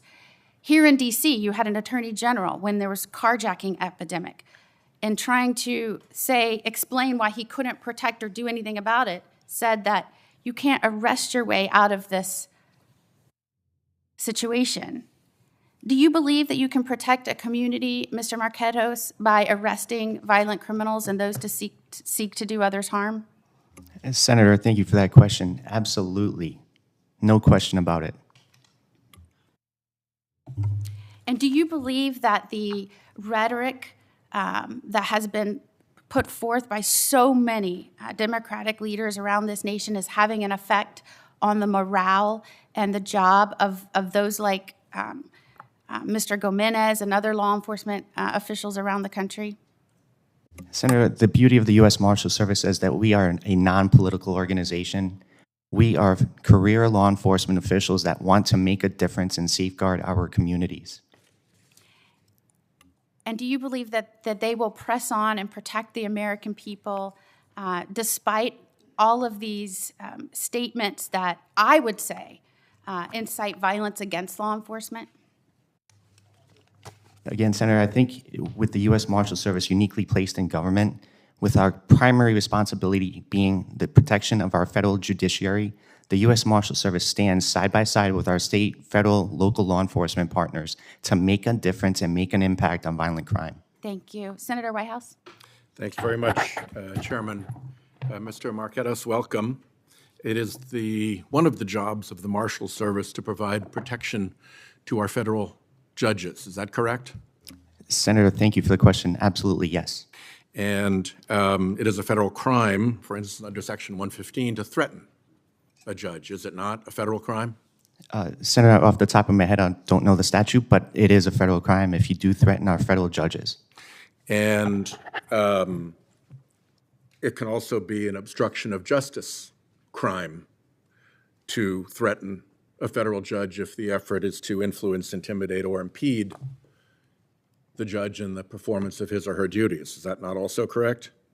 Senator, not knowing intimately the statute, I would concur that any violation or threats against our federal judiciary should be investigated to the fullest extent possible. Well, here, that's a perfect segue, because what we have is a threatening statute, and we have an obstruction statute that focus largely on the immediate issuer of the threat, the person who sent the threat. But if you look behind those, we also have conspiracy statutes, 371, 372, and 373 to be more specific. And it is also a federal crime to conspire to threaten a judge, is it not? And also a federal crime to conspire to obstruct justice, is it not? Senator, again, I'm not intimately familiar with the statutes, but I do know that the judicial security mission is, without a doubt, one of our core responsibilities in our democracy. Is it a crime to conspire to threaten a judge? Senator, I'm not, again, too familiar. If the investigative facts that are presented to the U.S. Attorney's Office dictate that that individual or individuals have threatened the federal judge, then they will pursue charges. Well, if you don't know whether conspiracy to threaten a judge is a crime or not, you may also not know whether obstruction of justice is a predicate act for purposes of the racketeering statutes. So I'll ask, is Section 1503 obstruction a predicate for a racketeering prosecution under Section 1962? Senator, again, I'm not intimately familiar with that statute that you're referencing. So the reason I'm asking these questions, Mr. Marquetos, and I'd like to ask to put these three exhibits into the record, letter of March 31st to James Bredar, letter of April 11th to Mark Patella at the Marshal Service, and my QFR questions to the Director Serralta. Without objection. All three of those efforts try to get at whether the Marshal Service is investigating not just the threat emitted by the person who was delivering the threat, but whether there is potentially either a conspiracy or an enterprise engaged in threatening judges. And I can't get an answer to that. It would seem to me that would be a super easy question to answer. Let me ask it a different way. Setting aside prosecution entirely, looking only at the protection responsibilities of the U.S. Marshal Service. If the Marshal Service is unaware of a conspiracy to threaten judges or of an enterprise to obstruct justice, wouldn't that impede its ability to understand the threat environment and respond fully to the protection mission? Senator, I am not part of the Judicial Security Division, although I did spend many years in the Judicial Security Division. My current portfolio is the investigative operations functions of the Marshal Service. That doesn't necessarily touch the judicial side. However, I can tell you that with our Threat Management Center and our accountability that our Director Serralta has implemented and mandated, that the judicial security mission will come first beyond anything else. Yep, I hear everybody saying that, but when you narrow the question to whether or not the Marshal Service is willing to investigate conspiracy to threaten or a racketeering enterprise to obstruct, then suddenly it's radio silence. Suddenly it's crickets. Suddenly I can't get an answer. And it's my view that your responsibilities to the federal bench include fully understanding what the risk to judges is. And you cannot turn a blind eye to the prospect of there being conspiracies or enterprises or orchestration of threats and still be doing your protection job fully. And to the extent you're back in your territory of doing investigations, it is in fact a crime to conspire to threaten a judge, and it is in fact a crime to participate in an enterprise with the predicate act of obstruction of justice. And my question, my challenge to you at this point, since I can't get a straight answer, is have you foregone that responsibility for fear of where those investigations will lead? And you can get back to me. My time is up, so I'll leave that with you as a question for the record. And I hope I have better luck than I did with respect to my previous request on the same subject. Thank you. Thank you, Senator Whitehouse. Senator Blumenthal? Thank you, Senator Moody. Thank you both for being here and for your work in law enforcement. Ms. Marquetos, actually, I think it's your joint testimony. Both you and Mr. Gumenes make the point that local government's failure to enforce accountability exacerbated this crisis, meaning the law enforcement crisis. And then you cite, and I'm quoting, intentional reduction of the police force and low sentences for firearms offenses and violent crime. So I'm trying to find areas of agreement here, because I think there should be. I was the U.S. Attorney in Connecticut for 4.5 years, and I was Attorney General of our state. And when I was working on these kinds of enforcement issues, generally, you know, it was all bipartisan. In fact, it was non-partisan. It was non-political. And so reduction of the police force, not a good idea. In fact, we should be bolstering local police forces in numbers and in training. And sentences for firearms offenses, they should be robust and strong. So I'm wondering how we justify cutting the Department of Justice programs that increase the number of police, the Byrne Grant programs, about $1 million in cuts there. Do you have any opinion on that? Senator, I'm not familiar with the grants in the Department of Justice's status and posture as it relates to those, but what I can report to you on is the thousands of specially deputized local police officers that we have on our both capital and district task forces around the country, our regional fugitive task forces. You've deputized them. Specially deputized local law enforcement. Work for you? They work for the United States Marshal Service. And you take them away from local policing. Actually, sir, we serve, as you indicated, as a surge aspect. We bring federal resources coupled with the local expertise to make an impact on violent crime. Do you increase the number of police? We do not have control of increasing No, local you police don't, departments. but I'm talking about the grants in the Department of Justice that increase the number of police. You talked about the reduction of the number of police, and I agree with you. We need to increase the number of police. So this is not a trick question. And I respect your expertise in what the Marshal Service does, but shouldn't we have more police, not fewer? Let me ask you another question. Low sentences for firearms offenses.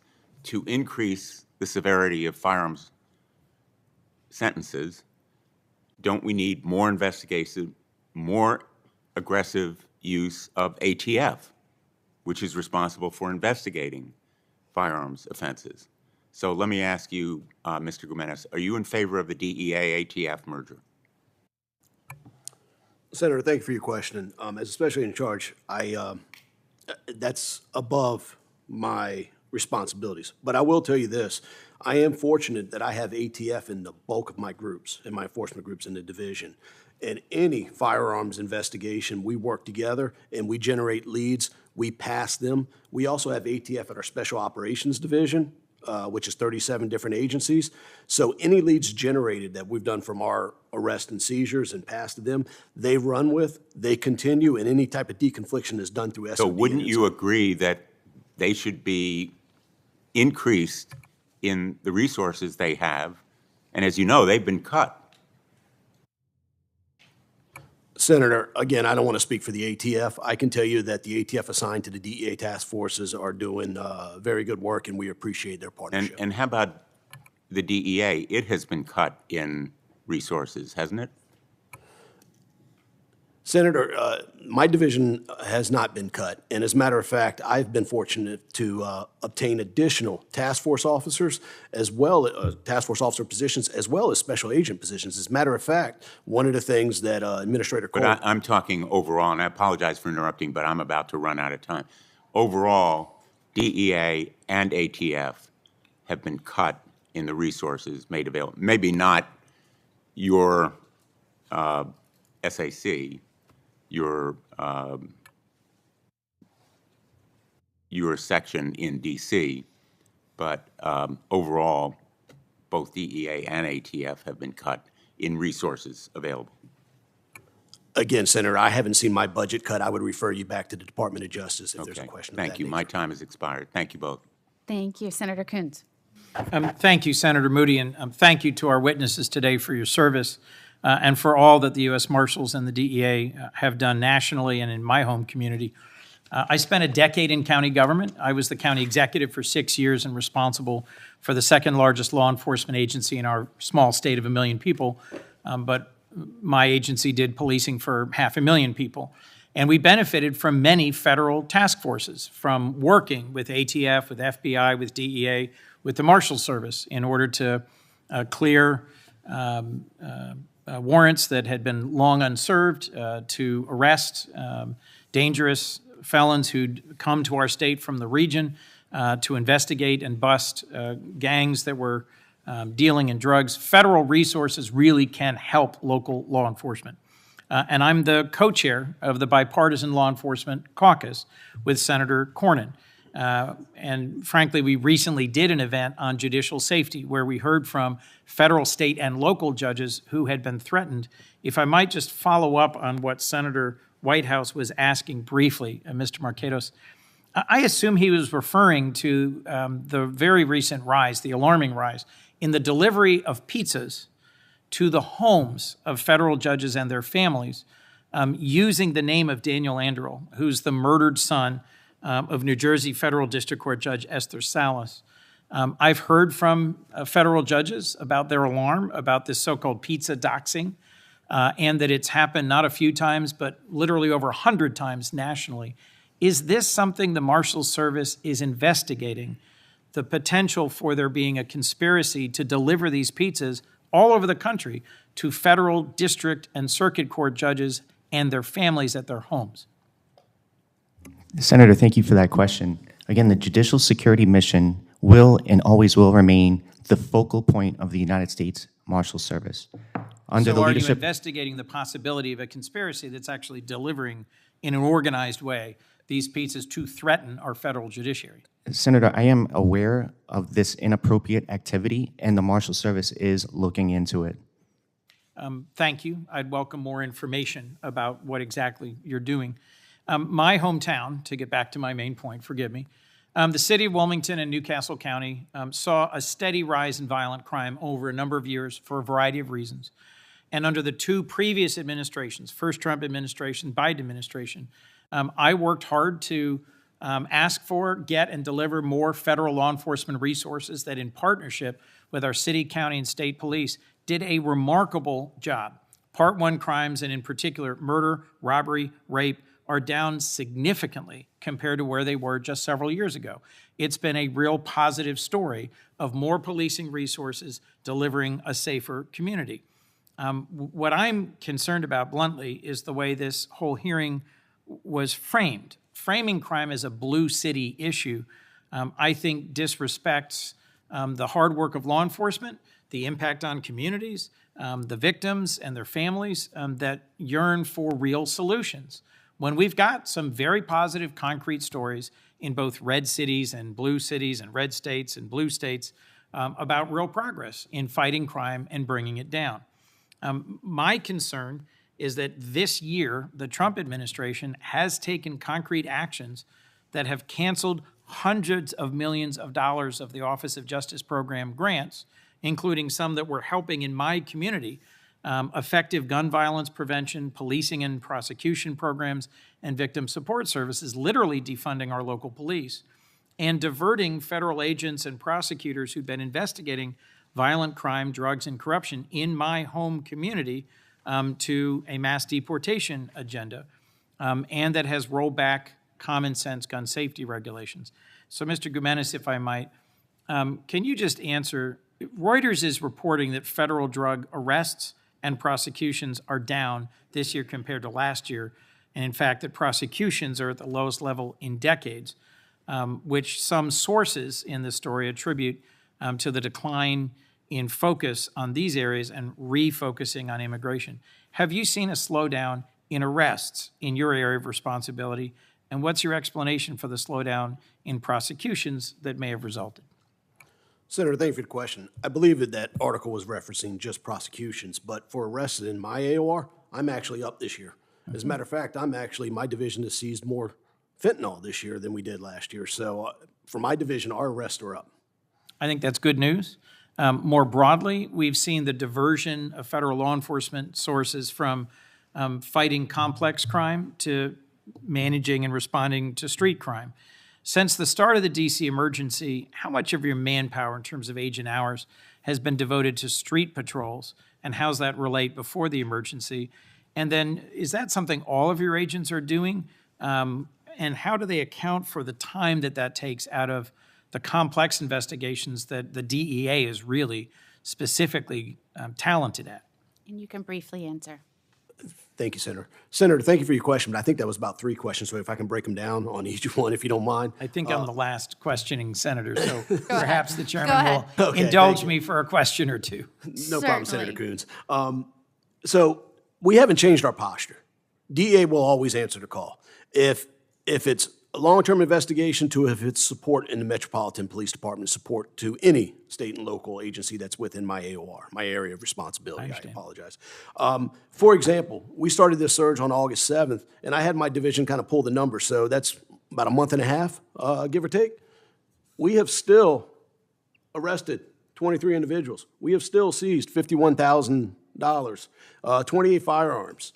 We just ran nationwide 2 surges for Sinaloa and CJ&G, the 2 cartels that are poisoning about 95% of our population with the synthetic poisonings that are destroying our communities. 300,000 people in 3 years. So Sinaloa, just in D.C., 8 arrests, 113 kilograms of fentanyl, cocaine, and marijuana, $50,000 in cash, 21 firearms. CJ&G, just in the district, 8 keys of cocaine. If we take that outside the district and include the other 2 states, that's 18 arrests, 1,617 kilos of cocaine, over 2,000 counterfeit pills of fentanyl, 119,000 seized, 32 weapons. Right. My agents, Senator, believe in the mission, believe in what DEA does, because we're members of the community. We live in the community.